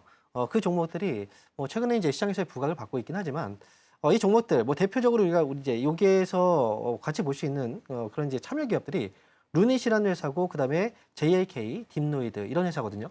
근데 주가의 흐름을 보시면 최근에 이제 바닥에 살짝 올라오긴 했지만 이로 인해서 큰 반등이 지금 나오고 있지는 않아요. 이 기업들이 이제 참여하는 기업이기도 하고 그런 이제 그리고 과거에 이제 주가의 상승이 좀 크게 나왔던 때가 있거든요. 바로 2023년도에 이 딥노이드라든지 또는 이제 루닛이라든지 뭐 JAK 이런 관련주, 의료 AI 관련주 이런 기업들이 성과라는 이제 학회 쪽에서의 성과는 분명히 꾸준하게 내고 있습니다. 하지만 이게 실질적인 수익으로 들어오지 않고 있기 때문에 그래서 이제 관련 종목들의 경우에는 실적적인 부분에서 좀 리스크 부담이 좀 있어요. 그러다 보니까 이제 이 시세가 올 때는 엄청나게 올라가지만 또 꺾이기 시작하면 또 주가가 많이 빠집니다. 지금으로서는 주가가 좀 많이 빠져 있는 상태에서 이제 이번에 반등이 나오고 있는 건데 한 번에 앞서서의 큰 반등이 있었기 때문에 이번에 만약에 올라온다 하더라도 이 상승이 조금 더 제약적일 수 있다. 그래서 이 관련 종목들 역시도 매매를 하실 때는 어쨌든 실적적인 부분보다는 앞으로 이제 연구 성과라든지 이런 것들이 조금 더 주목을 받으면서 주가의 반응이 오는 거기 때문에 단기로서의 대응을 좀 하실 필요가 있고 장기로 본다면 정말 길게 보셔야 되는데 실적에 대한 리스크 이게 있기 때문에 장기로 본다고 하더라도 좀 불안할 수 있어요. 그래서 관련 종목들은 단기 대응을 좀 해보는 게 좋겠다 이렇게 말씀드리겠습니다.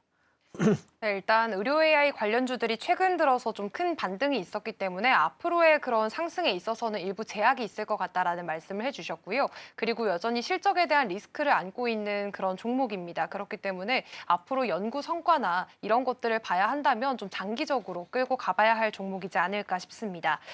그리고 사실 오늘장 안에서 지금 로봇주들의 시세가 또 좋습니다. 현대차 공장에서는 휴머노이드가 투입된다라는 이야기들 들려오고 있고요. 삼성그룹 전반도 지금 로봇과 휴머노이드를 활용하겠다라는 소식들이 나오게 되면서 지금 코스닥 안에서 로봇주가 좀 주도주로 이끄는 거 아닌가라는 생각이 들고 있는데요. 지금 오르고 있을 때 따라잡는 전략들 유효할까요? 로봇주가 주도주가 될 가능성이 있느냐라는 이제 부분에서 본다면 가능성이 있습니다. 네. 그만큼 로봇 사업이 지금 이번에 AI 쪽과 결합해서 휴머노이드 이쪽에서의 사실 이제 큰 주목을 많이 받고 있고요. 실제로 이제 대기업들도 이쪽에 투자를 굉장히 확대를 하고 있습니다. 그리고 사회적인 이제 구조적인 부분에서 본다면 우리 공장에서는 사람들이 예전에 일을 했었잖아요. 근데 지금 같은 경우에는 거의 기계가 거의 대부분을 차지하거든요. 정밀한 작업도 역시 기계가 하게 되고 그래서 사람을 대체한다는 측면에서 본다면 굉장히 좀 유쾌하진 않은데 어쨌든 그렇다고 하더라도 AI 쪽과 관련해서는 지금 이제 로봇 시장이 점차 활성화되고 있고 실제로 적용되는 사례들이 많이 늘어나다 보니까 로봇 관련주들은 이제 그동안은 앞으로 좋아질 것 같은데 이쪽이 앞으로 이제 커질 것 같은데 라고 이제 생각을 했다가 이제는 이제 실질적인 이 사업에 대한 성과를 내고 있다라는 거죠. 그래서 이제 로봇 관련주들은 지금 오늘 같은 경우에 뭐 휴림 로봇이라든지 뭐 클로벌 그다음에 레인보우 로보틱스 이런 종목들이 있는데 대기업에서 인수한 기업들도 있죠. 뭐 레인보우 로보틱스라든지 또는 로보스타, 뭐 로보티즈 이런 회사들 이런 종목들 외에도 아무래도 이제 대기업에서 이 영역을 확장시켜 나갈 때는 로봇 관련해서 기술을 갖고 있는 회사들도 추가적인 어떤 또 M&A라든지 이런 가능성도 분명히 좀 없지 않을 것 같아요. 그러니까 로봇 관련주들의 경우에는 따라 붙는다라고 한다면 이제 올라갈 때 붙는 거거든요. 근데 저는 항상 로봇주에 대해서 얘기를 하죠. 주가가 올라갈 때 파는 거고요. 떨어졌을 때 사야 됩니다. 로봇주가 올라간다 하더라도 계속해서 상승이 나오진 않아요. 한 번 크게 올라갔을 때 한 번에 매도가 크게 나오고 그때 한번 쭉 밀리면 차라리 그때 매수했다가 올라갈 때 팔고 이런 전략들로 가져가시는 게 좀 좋지 않을까 이렇게 말씀드리겠습니다. 네, 로봇이 코스닥에서 주도주로 좀 성장할 가능성이 있다라는 말씀을 해주신 것 같고요. 따라붙기보다는 주가가 좀 쉬어갈 때 함께 매수해보는 전략까지 세워주셨습니다. 사실 미국에서는 블랙 프라이데이가 진행이 됐습니다. 그렇기 때문에 제가 기사를 봤는데 국내 화장품주들에 대한 관심도가 좀 올라갔다라는 이야기들이 있었거든요. 그럼 이제 연말 소비를 좀 기대를 해보면서 화장품주나 뭐 소비주 이런 유통주 쪽으로 시선을 돌려봐도 괜찮을까요? 지금 이제 블랙 프라이데이 때 사실 이번 경제적인 상황이 좀 어렵기 때문에 블랙 프라이데이 때 그 소비 매출이 별로 안 나오지 않을까 이런 걱정을 사실은 미국에서 했었어요. 근데 실제로 보니까 엄청난 인파가 많이 몰렸고 뭐 역대 최대의 어떤 소비가 이번 블랙 프라이데이 때 이제 발생을 했거든요. 그리고 나서 이제 또 우리가 바로 이어서 사이버 먼데이라고 하죠. 이게 지금 사이버 먼데이 역시도 이번에 소비 시즌 바로 오늘부터 또 진행이 되는 이제 소비 모멘텀이거든요. 그래서 이제 사이버 먼데이를 또 거쳐서 연말에 뭐 크리스마스라든지 또는 이제 유럽의 박싱데이라든지 이런 이제 소비 모멘텀이 굉장히 좀 강합니다. 그런데 화장품의 경우에는 그동안 이제 국내에서 어떤 아시아 쪽에서의 국한돼서 성장을 많이 해왔는데 지금 같은 경우에는 이제 미국이라든지 유럽 쪽에서도 국내 화장품에 대한 그 관심도가 굉장히 높아요. 그러다 보니까 국내 기업들이 미국이라든지 유럽 쪽에 진출해서 실제 공장을 짓고 있는 회사들도 많이 있죠. 그래서 지금 외국에서는 이제 한류에 대한 어떤 이제 K 열풍이 지금 엔터 쪽에서 많이 접근성이 이제 높아졌고 이로 인해서 화장품에 대한 관심도가 많이 높아졌습니다. 화장품 관련주들의 경우에는 그동안 좀 올라갔다가 한 차례 좀 쉬고 있거든요. 쉬고 있던 중요한 이유는 바로 실적이었어요. 눈높이가 너무 높았고 그 실적에 대한 눈높이를 맞추지 못하다 보니까 실망감으로 인해서 주가가 빠진 흐름이 있는데 결국은 이제 아시아 쪽에서도 그렇고 이제 최근에 미국하고 지금 이제 중국하고 일본이죠. 이 관계에 있어서도 이 반사이익이 또 될 수 있고 이 소비 시즌에 대해서도 관심이 또가 높기 때문에 화장품주도 조만간에 또 실적에 대한 기대감으로 이 반등 가능성이 있지 않을까 이렇게 예상을 좀 하고 있습니다. 네, 이제 12월에 접어들었고요. 연말 소비 기대감으로 인해서 과연 화장품과 유통 소비 쪽들이 좀 랠리로 이어질 수 있을지 함께 지켜보시면 좋겠습니다. 스탁포인트는 오늘 여기서 마무리하도록 하겠습니다. SCTV 황민혁 전문가와 함께했습니다. 고맙습니다. 네, 감사합니다.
네, 계속해서 캐스팅콜로 이어가 보도록 하겠습니다. 오늘 도움 말씀에는 기업공시연구소 변영인 대표 자리해 주셨습니다. 대표님 어서 오세요. 네, 반갑습니다. 네, 12월을 시작하는 첫날이고요. 또 한 주를 시작하는 월요일장입니다. 오늘도 코스닥이 지난주 금요일에 이어서 조금 더 탄력적으로 움직임 나오고 있고요. 1% 넘게 상승불 켜져 있습니다. 코스피는 플러스권이긴 합니다만 굉장히 소폭 상승한 상태이고요. 다행히 외국인 투자자가 좀 코스피 쪽으로는 들어오는 부분들 확인이 되고 있습니다. 확실히 분위기 변화가 코스닥 쪽으로 좀 쏠리고 있는 것 같기는 한데 전반적인 분위기 어떻게 해석을 좀 하고 계실까요? 네, 일단 최근에 뭐 시장의 수급 동향들을 봤을 때 대형주 수급이 다소 좀 정체되는 모습들 안에서 지난주 금요일 기점으로 코스닥 종목들 위주로 수급이 좀 유입되고 있는데 일단 뭐 모든 섹터에 대한 연속성들보다는 로봇이라든가 일부 제약바이오 섹터들에 대한 수급이 반영되면서 지수를 좀 이끌고 있다라고 판단이 좀 되고 있고 대형주의 경우에는 일단 뭐 AI 버블 이슈가 좀 완화됐음에도 불구하고 명확한 외인의 어떤 수급 방향성들이 현재 좀 부재하다는 부분들이 전체적으로는 어떤 상승의 연속성, 상승 탄력도의 추가 연속성들은 다소 좀 제한적이지 않나라고 좀 예상이 좀 되고 있습니다. 일단 지난주부터 흐름들을 보면 증시의 따금이 80조 원대를 좀 하회를 했습니다. 현재 전일 종가 기준에서 77조 4,700억 정도에 대한 증시 매수 대기 자금들에 대한 유입이 일단 뭐 거래 대금에 대한 증가 여부를 좀 논의를 하더라도 일단 좀 감소가 좀 된 것은 맞고요. 이 부분은 미국 증시 기조에서 봤을 때 AI 버블 이슈 그리고 12월 금리나 기대감들이 좀 더 완화되면서 일단 뭐 금리 기대감들이 굉장히 좀 높아졌죠. 그런 기대 요인들이 상대적으로 기술주 중심의 수급을 좀 유입시키는 그런 흐름들과는 다소 좀 대비되게 최근에 이 대형주 중심의 상승폭 제한 부분들은 상당히 증시의 따금에 대한 유입률 감소들 이 부분도 일부 좀 영향이 좀 되지 않나라고 좀 판단이 좀 되고 있습니다.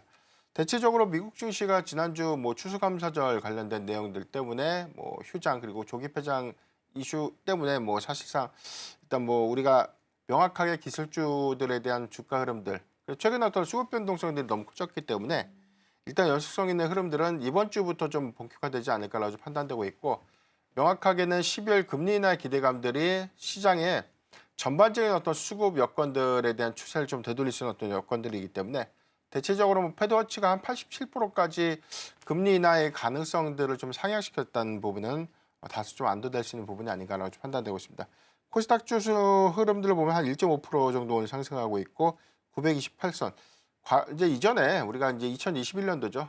코스피와 코스닥의 동반 상승했던 기조와는 좀 다르게 이번에는 코스피가 4,000선을 좀 돌파하는 그 과정까지도 사실상 뭐 코스닥 지수가 900선 초반에서 정체가 좀 됐던 흐름들을 좀 감안해 보면 일부 좀 키 맞추기 양상이 이제부터 좀 시작되고 있다라는 점 참고하면 좋을 것 같습니다. 네, 먼저 전반적인 개장 분위기 잘 살펴봤고요. 오늘 외국인 순매수 체크해봐도 확실히 분위기 변화가 좀 나타나고 있는 것 같기는 합니다. 오늘 외국인 순매수 상위단에서 거의 로봇주, 바이오주 이런 종목들이 많이 보이고 있는 상황이다라는 부분도 함께 챙겨보시면 좋겠습니다. 자, 그럼 이어서 오늘 주목해볼 만한 테마들 하나씩 점검해 보도록 하겠습니다. 자, 먼저 첫 번째로는 방산 쪽 준비되어 있습니다. 일단 러우 전쟁 관련해서 이제 종전 합의가 좀 시작이 됐죠. 합의가 시작이 됐는데 가장 최근에 나왔던 기사 기준으로 봤을 때는 여전히 타결 가능성이 있다 정도로만 나오고 있는 상황입니다. 그리고 이제 독일과 러시아 전쟁 대비해서 1,200페이지짜리 계획표가 공개가 됐다라는 게 기사 속에서 확인이 됐습니다. 그렇게 되면 러우 종전과 동시에 자주국방이라는 키워드가 등장할 수밖에 없기 때문에 방산주에 대한 모멘텀 계속 가져가 봐도 좋을지 고민해 보시면 좋겠습니다. 두 번째 열어볼게요. 두 번째는 원전입니다. 지난주 금요일 반장 열렸을 때 양자랑 원전이 뉴욕 증시에서 좀 강세를 보였습니다. 오늘 우리 시장도 그대로 따라가는 움직임 나타나고요. 원전 쪽 관련해서 이슈 보면 컨테이너선에 SMR 탑재한다라는 이슈가 같이 있습니다. 그래서 여기에 대한 부분들도 같이 영향을 좀 받은 것으로 보입니다. 세 번째도 열어볼게요. 세 번째는 반도체인데요. 오늘 반도체 투톱 흐름은 나쁘진 않습니다. SK하이닉스가 조금 더 강하게 1.1% 정도 상승불 켜져 있고 일단 전기전자 쪽은 흐름이 대다수가 플러스권 켜져 있기는 한데 강세를 보였다라고 보기는 약간은 좀 어려울 것 같긴 합니다. 일단 전반적인 반도체 전략까지 좀 점검을 해보도록 하겠고요. 사실 오늘 주목해 볼 만한 테마들을 좀 살펴봤을 때는 가장 눈에 띄는 건 아무래도 보안 쪽이 아닐까 싶습니다. 그래서 보안 쪽 먼저 살짝 점검을 좀 해보고 넘어가 볼 텐데요. 일단 그 SKT 이슈가 있었고 카드사 해킹 이슈 있었고 이제 주말에는 쿠팡 아마 문자 받아보셨을 겁니다. 그래서 쿠팡까지 해서 그전까지 사실 보안주를 우리가 테마로서 많이 좀 인식을 했던 것 같은데 이렇게 연이어서 계속 발표가 나게 되면 사실 정부 차원에서도 규제를 한다거나 아니면 정책을 지원해 줄 수밖에 없을 것 같거든요. 그렇게 본다면 이전보다는 훨씬 더 무게감을 실어서 보안주를 좀 볼 수 있을까요? 네.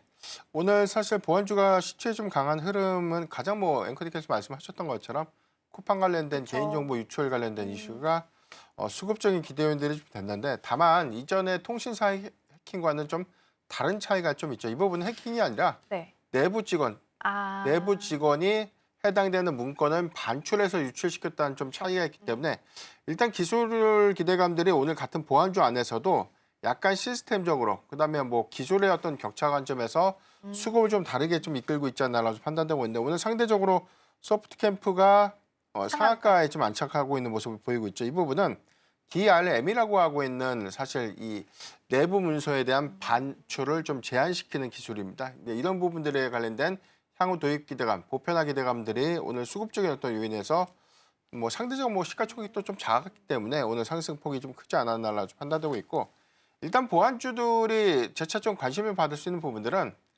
고도화된 해킹 부분에 대한 기술 탈취 부분들 이 부분에 대한 어떤 제한 요건들이 여전히 좀 약하기 때문에 대규모 이 보안 기술에 대한 투자는 좀 미흡하다고 봐요. 근데 미국처럼 뭐 징벌적 과징금에 대한 어떤 규모가 굉장히 좀 크게 부과가 좀 되던가 아니면 뭐 해당되는 어떤 개인 정보라든가 이런 관리 의무에 대한 소홀 이슈에 대한 페널티가 좀 강하게 좀 부과가 좀 된다면 사실 뭐 이 기업들이 보안 기술에 대한 어떤 대규모 투자를 좀 이끌 수 있는 계기가 좀 될 텐데 이런 부분들이 일단 뭐 국내의 경우에는 사실상 과징금의 어떤 그런 규모가 사실 뭐 미국에 비해서는 너무 이제 미흡한 그런 수준이다 보니까 아무래도 이 부분이 오늘 뭐 단기적인 수급 기대감들이 되겠지만 일단 뭐 모든 기업들이 보안 기술에 대한 역량을 뭐 조금 더 강화시키는 투자로 좀 이어질 수 있는 부분들까지는 다소 좀 제한적이지 않나. 다만 이제 이번에 일단 쿠팡의 사례를 좀 봤을 때는 일단 내부 문서에 대한 반출 요건들은 사실상 뭐 개인 정보를 좀 논외로 하더라도 핵심적인 어떤 기업의 기술 같은 것들에 대한 유출 행위를 차단시킬 수 있는, 그래서 이제 이런 부분들에 대한 기술에 관심도는 좀 높아질 수 있는 부분들이기 때문에 일단 주목은 좀 해봐야 되겠지만 연속성은 이전과 마찬가지로 좀 제한적이지 않을까. 그래서 지금 현재 코스닥 지수에 대한 수급이 일시적으로 조금 대형주 중심에서 좀 이관되다 보니까 선별적인 흐름이 조금 더 이어지고 있다라고 좀 판단되고 있는데, 이 부분에서 조금 더 연속성을 좀 가져가기 위해서는 사실상 뭐 기술에 관련된 어떤 도입이라든가 보안 인프라에 대한 투자가 현실화가 좀 될 수 있는 관점. 이 부분은 중장기 기대 요인들이 좀 될 수 있겠지만 현재 시점에서는 이슈에 의해서 상승하는 정도, 이 정도로만 우리가 좀 감안해야 되지 않나라고 좀 판단되고 있습니다. 네, 일단 연속성을 기대하기는 좀 어려울 수 있겠다라는 말씀 주셨고요. 그렇군요. 그래서 소프트 캠프가 오늘 지금 현재 상한가에 묶여 있다라는 부분 말씀 주셨고요. 이전에 있었던 해킹과 이번 쿠팡 사태는 약간의 좀 결이 다르다라는 부분에서 언급을 좀 주셨습니다. 자, 그러면 이번에는 또 올라오고 있는 테마 중에 하나가 로봇 쪽이 눈에 띄어서 이쪽도 좀 체크를 해보겠습니다. 어쨌든 시장 반응을 봤을 때는 확실히 코스닥이 좀 더 강한 것 같습니다. 정부가 코스닥을 지원해 줄 거다라는 기대감이 일단 시장 안에서는 확실하게 좀 자리 잡혀가고 있는 것 같은데요. 코스닥 안에서 그러면 로봇에 대한 수혜는 어느 정도로 보시는지 궁금해요. 뭐 바이오도 있고 2차 전지도 있고 여러 섹터가 있으니까 네. 수혜에 대한 비중을 좀 따져보자면 로봇은 어느 정도라고 보세요? 네, 오늘 코스닥 상위 종목들에 대한 흐름들, 특히나 뭐 주가 상승폭이 큰 종목들에 보면 뭐 클로버시 현재 14% 그쵸. 정도 강하고, 그 이외에 뭐 네이처셀 같은 종목들 7%, 뭐 원익홀딩스, 그다음에 뭐 에코프로비엠이 한 6.9%, 오늘 차별화된 양상인데 섹터 내에서는 뭐 로봇이 좀 강하긴 하지만 네. 2차 전지 안에서 에코프로비엠이 6.9% 정도 상승을 하고 있는 점. 이 부분은 2차 전지 소재사 안에서 모두 다 상승하는 것이 아니라 에코프로비엠만 좀 올라가고 있죠.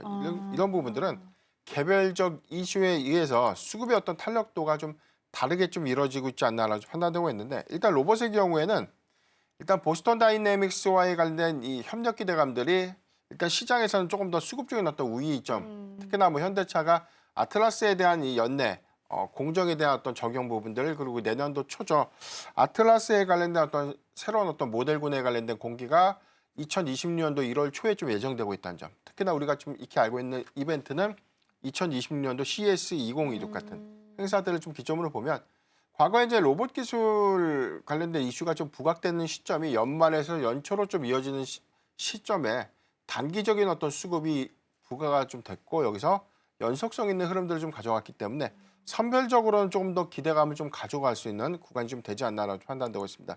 다만 우리가 한 3년 전에 CES 행사에서 좀 확인됐던 이 로보틱스에 관련된 기술 구현들은 서비스 로봇 그리고 산업용 로봇의 적용 부분에서 좀 넘어가면서 이제 그게 해가 바뀌면 바뀔수록 재차 좀 부각됐던 이슈가 피지컬 AI라는 것이죠. 그래서 이제 CS 2025에서도 젠상 CEO가 좀 이야기했던 부분들은 AI의 다음 종착지는 피지컬 AI다라고 좀 언급을 했기 때문에 아마 CS 2026에서는 피지컬 AI의 상용화 관점에 대한 구체화된 내용들, 그리고 이 부분이 휴머노이드 로봇의 초기 상용화 부분들, 그리고 서비스 모델에 대한 초기 군들이 어떻게 좀 고도화가 좀 될 수 있겠고, 이 부분이 이전에 어떤 다른 기대 요인과는 좀 다르게 실질적으로 부품의 공급사라든가 밸류체인에 관련된 관심도도 재차 좀 부각이 됐기 때문에 이전처럼 로봇주가 다 좋은 것이 아니라 정말로 이 핵심적인 어떤 부품에 대한 양산 기대감들, 그리고 또는 공급 기대감들이 좀 높은 종목들에 대한 선별적인 흐름들이 이어지고 있다는 차이가 있기 때문에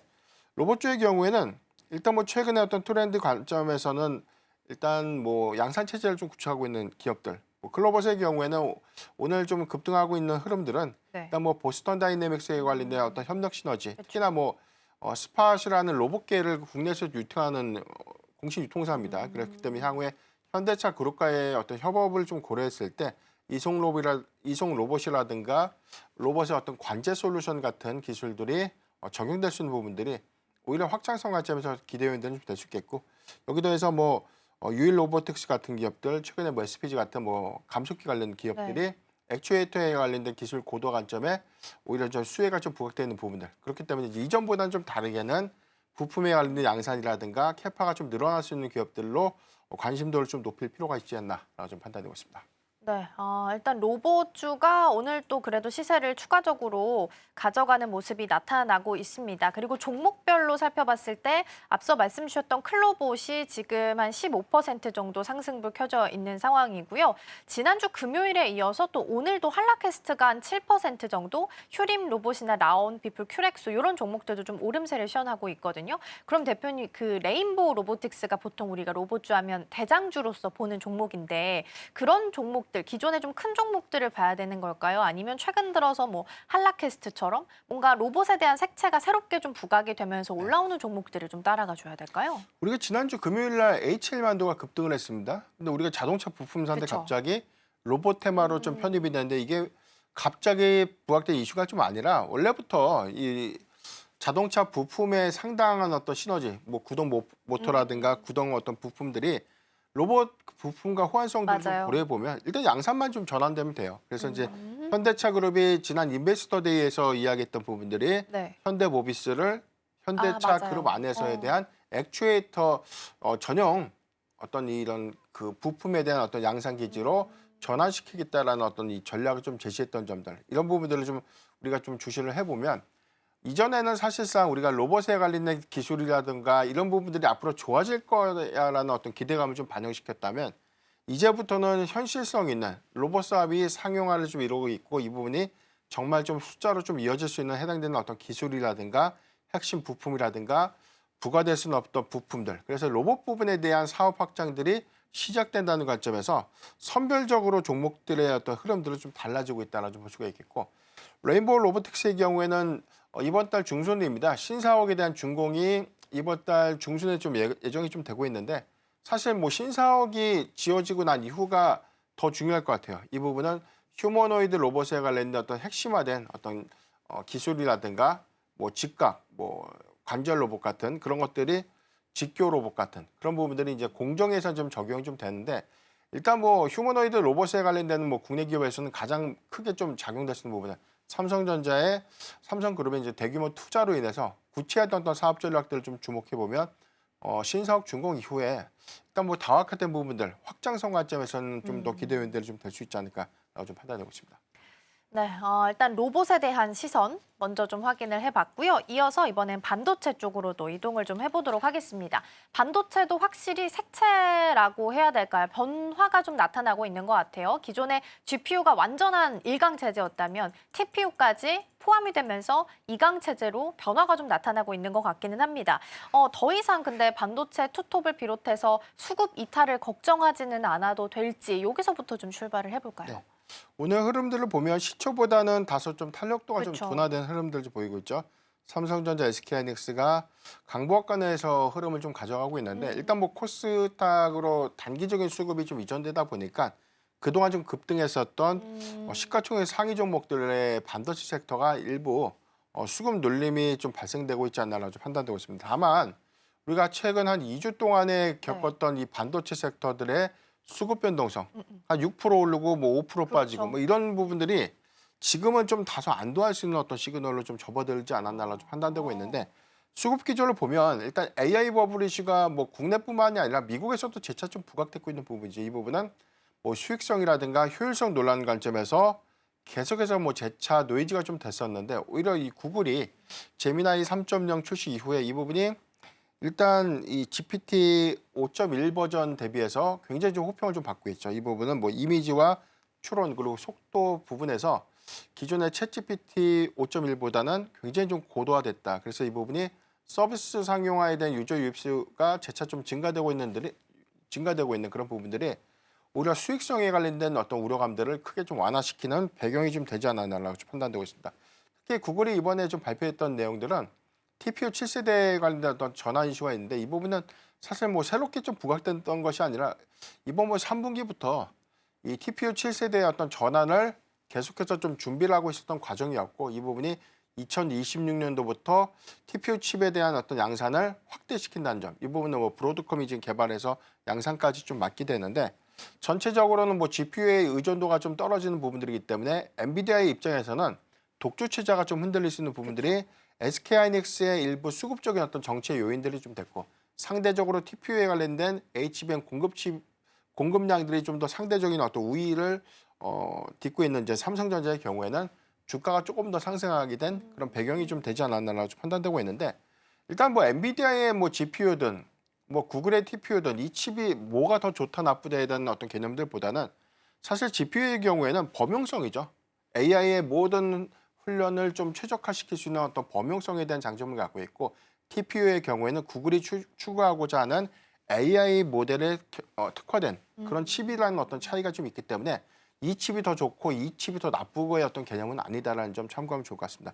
다만 전체적인 어떤 수요 확장 부분들은 내년도에 오히려 이 하이퍼스케일러들에 대한 자체 칩 구현 부분들이 전반적인 어떤 점유율을 그 시장의 파이를 좀 더 키운다는 관점에서 삼성전자와 이제 SK하이닉스의 충분한 좀 기대 요인들이 좀 될 수 있겠는데 이 부분은 오히려 좀 단발성보다는 조금 더 우리가 향후 한 2년에서 3년 정도 사이클에 대한 기대감을 좀 가져갈 수 있는 어떤 계기가 좀 될 수 있기 때문에 저는 오히려 일단 뭐 최근에 어떤 수익성 그리고 효율성 논란을 해소했다는 관점에서는 앞으로 이 반도체 섹터의 어떤 사이클 장기화 관점에서 주목을 좀 더 해봐야 되지 않나라고 좀 판단하고 있습니다. 오히려 좀 장기화 관점에서 봐야 된다라는 말씀을 좀 주셨습니다. 그러면 이것도 궁금해요. 지금 메모리 슈퍼사이클이다 이런 이야기도 정말 많이 나오고 있고 디램 가격도 지금 7년 만에 $8를 돌파했다라는 소식도 주말 사이에 나왔었거든요. 그러면 메모리 슈퍼사이클이 유지되고 있구나 혹은 진짜 이제 좀 끝이 다다르고 있구나라는 걸 판단할 수 있는 그 기점이 되는 체크 포인트들은 어떻게 삼아보면 좋을까요? 네. 우리가 작년에 학습 효과가 있다 보니까 정말 이 슈퍼사이클 오는 건가라는 어떤 의심이 좀 있어요. 왜냐면은 작년 한 1분기, 2분기까지만 하더라도 이 디램의 쇼티지 관련된 부분들이 맞아요. 연말에 있을 수 있다. 근데 이제 한 2달 있다가 갑자기 반도체 겨울론이 좀 부각이 됐습니다.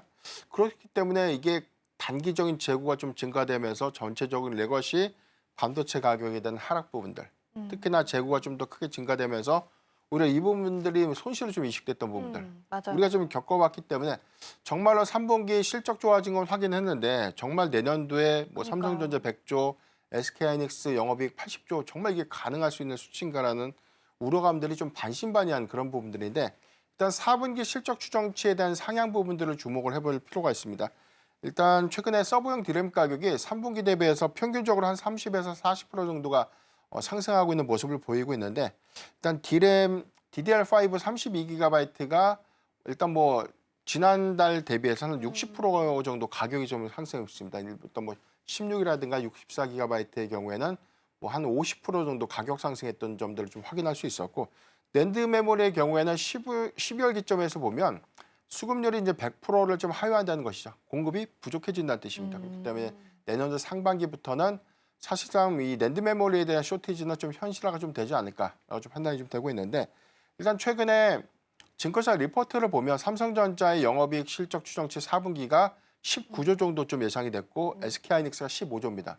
SK하이닉스 3분기가 역대 처음으로 10조를 처음으로 좀 돌파를 한 건데 4분기에 15조에 관련된 영업이익이 나오고 삼성전자도 19조라면 우리가 대략적으로 좀 추산할 때 네. 분기당 20조 원 정도에 대한 영업이익이 나오면 우리가 1년에 80조 이상에 대한 영업이익 수치를 좀 회복하게 확인할 수 있는 어떤 계기이기 때문에 이번 4분기를 좀 기점으로 증권사 실적 추정치를 좀 상향하는 영업이익 수치가 좀 확인이 된다면 내년도 사이클에 대한 전망은 우리가 좀 믿고 우리가 지켜볼 수 있는 어떤 구간이 좀 되지 않나라고 좀 판단되고 있는데 가격의 어떤 상승 동조 효과들이 일시적이 아니라 재차 좀 증가되고 있는 부분들 여기 더해서 이 대형 고객사들에 대한 이 재고 축적 부분들이 뭐 분기별로 단가 협의했던 부분들이 지금 1개월 단위로 그래서 한 6개월 정도까지도 제한되고 있는 부분들을 아직 명확한 단가 통보가 좀 안 되고 있다는 전망들도 나오고 있기 때문에 연속성 관점에서는 우리가 4분기 실적을 좀 기점으로 봤을 때 내년도 상반기부터 하반기까지 이어질 수 있는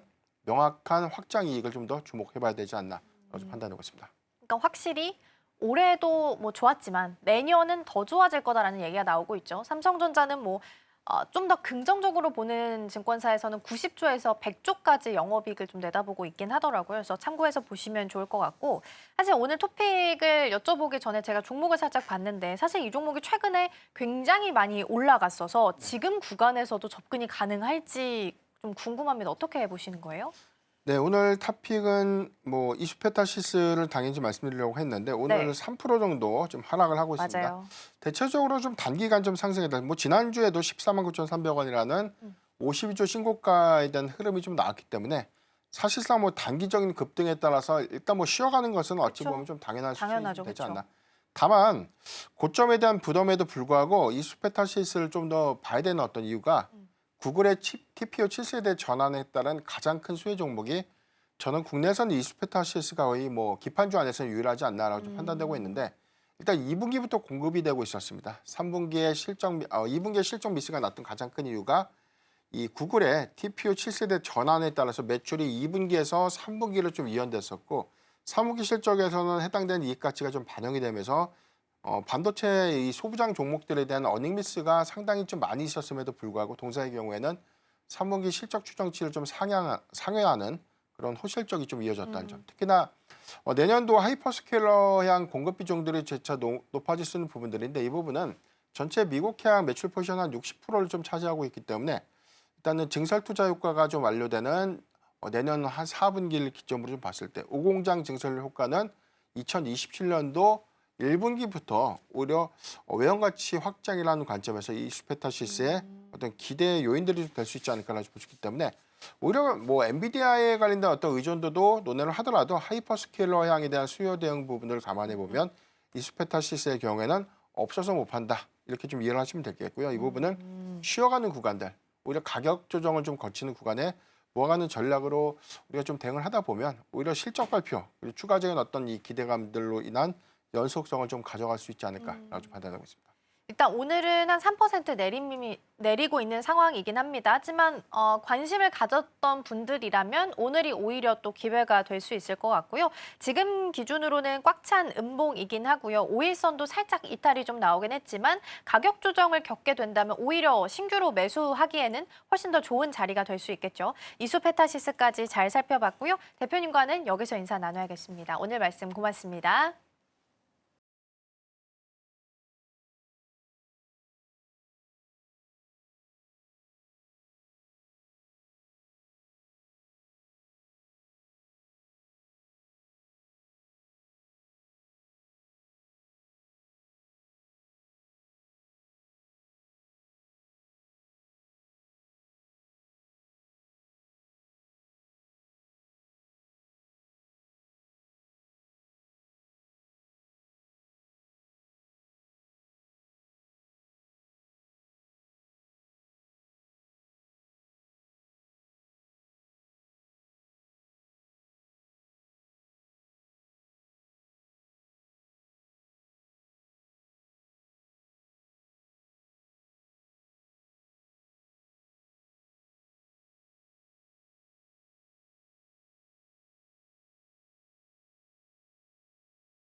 지금 이 시각 시장 상황 한번 체크해 보겠습니다.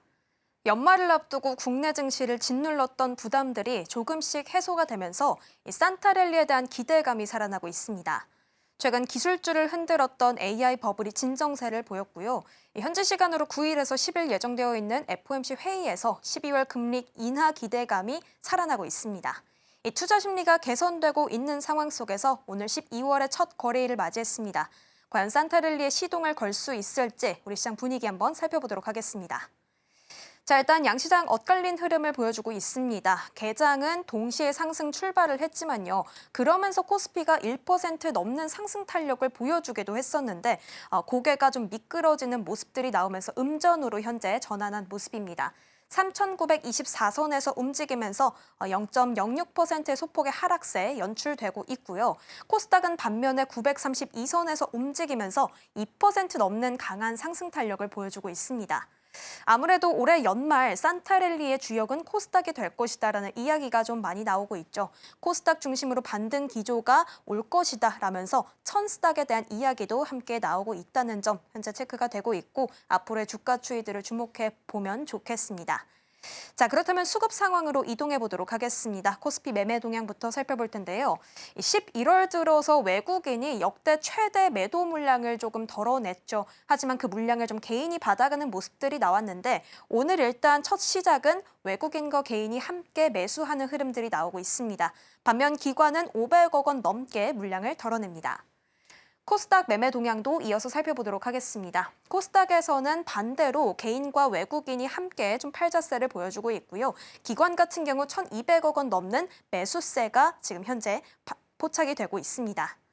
자, 그렇다면 오늘 어떤 업종들이 상승하고 있는지 코스피 시장부터 한번 살펴보도록 하겠습니다. 오늘 일단 운수창고가 2% 넘는 상승률을 보여주고 있는데요. 이 안에서 해운주의 흐름들이 좀 괜찮게 나오고 있습니다. 이어서 의료 정밀과 의약품도 1%대의 상승률 나타내주고 있고 유통업부터 증권까지 현재 강한 상승세에 나오고 있다는 점 체크가 되고 있습니다. 자, 이어서 코스피 하락 업종도 한번 짚어보도록 하겠습니다. 네, 일단은 코스피에서는 전기가스업이 2% 넘는 하락세 보여주고 있고 오늘 운수 장비도 좀 아쉬운 흐름들이 나오고 있습니다. 이 안에서 특히 방산 쪽에 약세가 좀 두드러지고 있는데 아무래도 트럼프가 지금 우크라이나 종전 확실성을 계속해서 드러내고 있는 상황이죠. 이러한 모습의 방산주들이 이런 글로벌 악재 속에서 조정을 받고 있는 모습들이 현재 계속 나오고 있습니다. 자, 이어서 음식료품도 1%대 하락세, 철강 및 금속, 기계, 건설업까지. 건설업도 최근에 조금 반등 흐름을 보였었는데요. 쉬어가는 흐름들 오늘은 나오고 있습니다.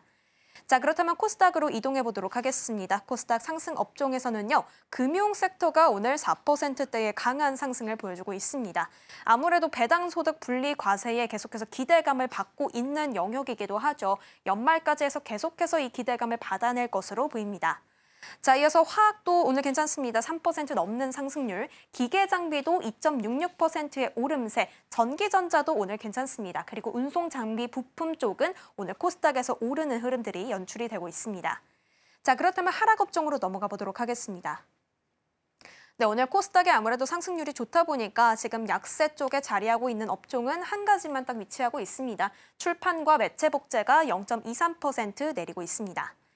자, 그렇다면 거래대금 상위 종목으로 넘어가 보겠습니다. 코스피부터 살펴볼 텐데요. 오늘 일단 반도체 쪽이 나쁘지는 않습니다. 물론 반도체 투톱이 지금 장 초반 대비해서는 상승폭을 살짝 줄이기는 했습니다. SK하이닉스의 상승세가 조금 더 큰데요. 53만 2,500원 선에서 움직이면서 0.57% 오르고 있고 삼성전자는 강보합권 현재 유지가 되고 있습니다. 10만 600원에서 움직입니다. 지금 TPU가 등장하면서 양강 체제가 SK하이닉스와 삼성전자 안에서 좀 나올 것이다. 지금 HBM 시장 안에서 구도가 재편될 것이다라는 이야기 나오고 있고요. 이 안에서 반도체 투톱의 목표 주가 계속 상향 조정되고 있다는 점 한번 체크해 보시면 좋겠습니다. 자, 이어서 삼성 에피스 홀딩스 5%대 급락하는 흐름들 나오고 있습니다. 40만 4천 원에서 움직입니다. 최근에 한동안 이 AI가 살짝 조정을 받았음에도 한국전력은 그래도 우상향을 하고 있었는데요. 오늘은 3%대의 강한 조정을 받으면서 5만 900원에서 움직이고 있습니다. 자, 마지막으로 삼양바이오팜은 10%대 강한 상승세 나타내줍니다. 인적 분할 이후에 리레이팅이 계속해서 나오고 있다는 점들이 체크가 되고 있고요. 7만 3천 원 선에서 지나갑니다. 자, 그렇다면 코스닥 시장으로 넘어가 보겠습니다. 코스닥 거래대금 상위 종목, 오늘 아무래도 눈에 띄는 부분들은 이 로봇주가 계속해서 지금 상승세를 이어가고 있다는 점들이 포착이 됩니다. 자, 일단은 클로버부터 살펴보겠습니다. 18%대 급등세 나오고 있고 로보티즈도 지금 4.71% 상승하고 있는데요. 모두 다 4거래일 연속 상승세를 보여주고 있습니다. 자, 다음 고영입니다. 고영도 5%대 오르고 있습니다. 고영 같은 경우에는 호재가 하나 나왔죠. 이 의료용 로봇, 이 뇌수술용 의료 로봇이 FDA의 인증을 취득했다라는 이야기가 나오면서 미국 시장에 본격적으로 진출할 수 있겠다라는 기대감이 오늘 계속해서 유입이 되고 있습니다. 자, 다음으로 에코프로입니다. 에코프로도 오늘 6%대의 좋은 흐름들 보여주고 있습니다. 에코프로 또한 유럽 시장에 진출을 하게 됐죠. 이 양극재 공장이 유럽 헝가리에 지금 준공되고 있다라는 소식이 나왔습니다. 국내 양극재 기업으로는 지금 유럽 쪽에 생산 거점을 확보한 첫 기업이기도 합니다. 오늘 이 호조로 인해서 에코프로 그룹주들 전반에 강세 흐름 보이고 있다는 점들이 체크가 되고 있습니다. 9만 100원에서 움직입니다. 자, 마지막으로 미래에셋 비전스펙 9호는 오늘도 상장을 한 기업이죠. 156%대의 급등세 현재 나오고 있으면서 5,170원에서 움직입니다.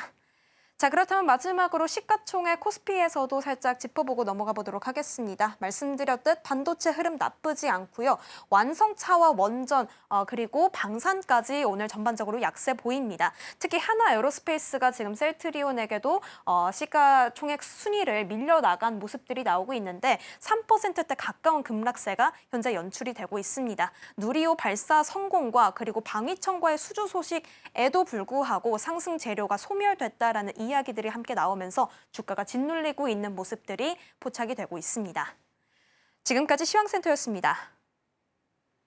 네, 코스피 같은 경우에는 개장 초반 대비해서 하락폭을 계속 키워가다가 지금은 하락 전환한 모습 나타나고 있고요. 확실히 코스닥이 좀 더 강합니다. 2%까지 탄력성 키워나가고 있습니다. 현재 시간으로 12월 1일 되면 뉴욕 증시에서는 양적 긴축이 종료가 됩니다. 유동성에 대한 확대가 오늘 정규장 열리고 나타날 수 있을지 체크해 보시면 좋겠습니다. 저희가 방송 중에 제공해드린 정보는 투자 판단을 위한 조언일 뿐 해당 종목의 가치와 수익률은 보장하지 않습니다. 저희는 내일 더 다양한 소식 준비해서 돌아오겠습니다. 시청해주신 여러분 고맙습니다.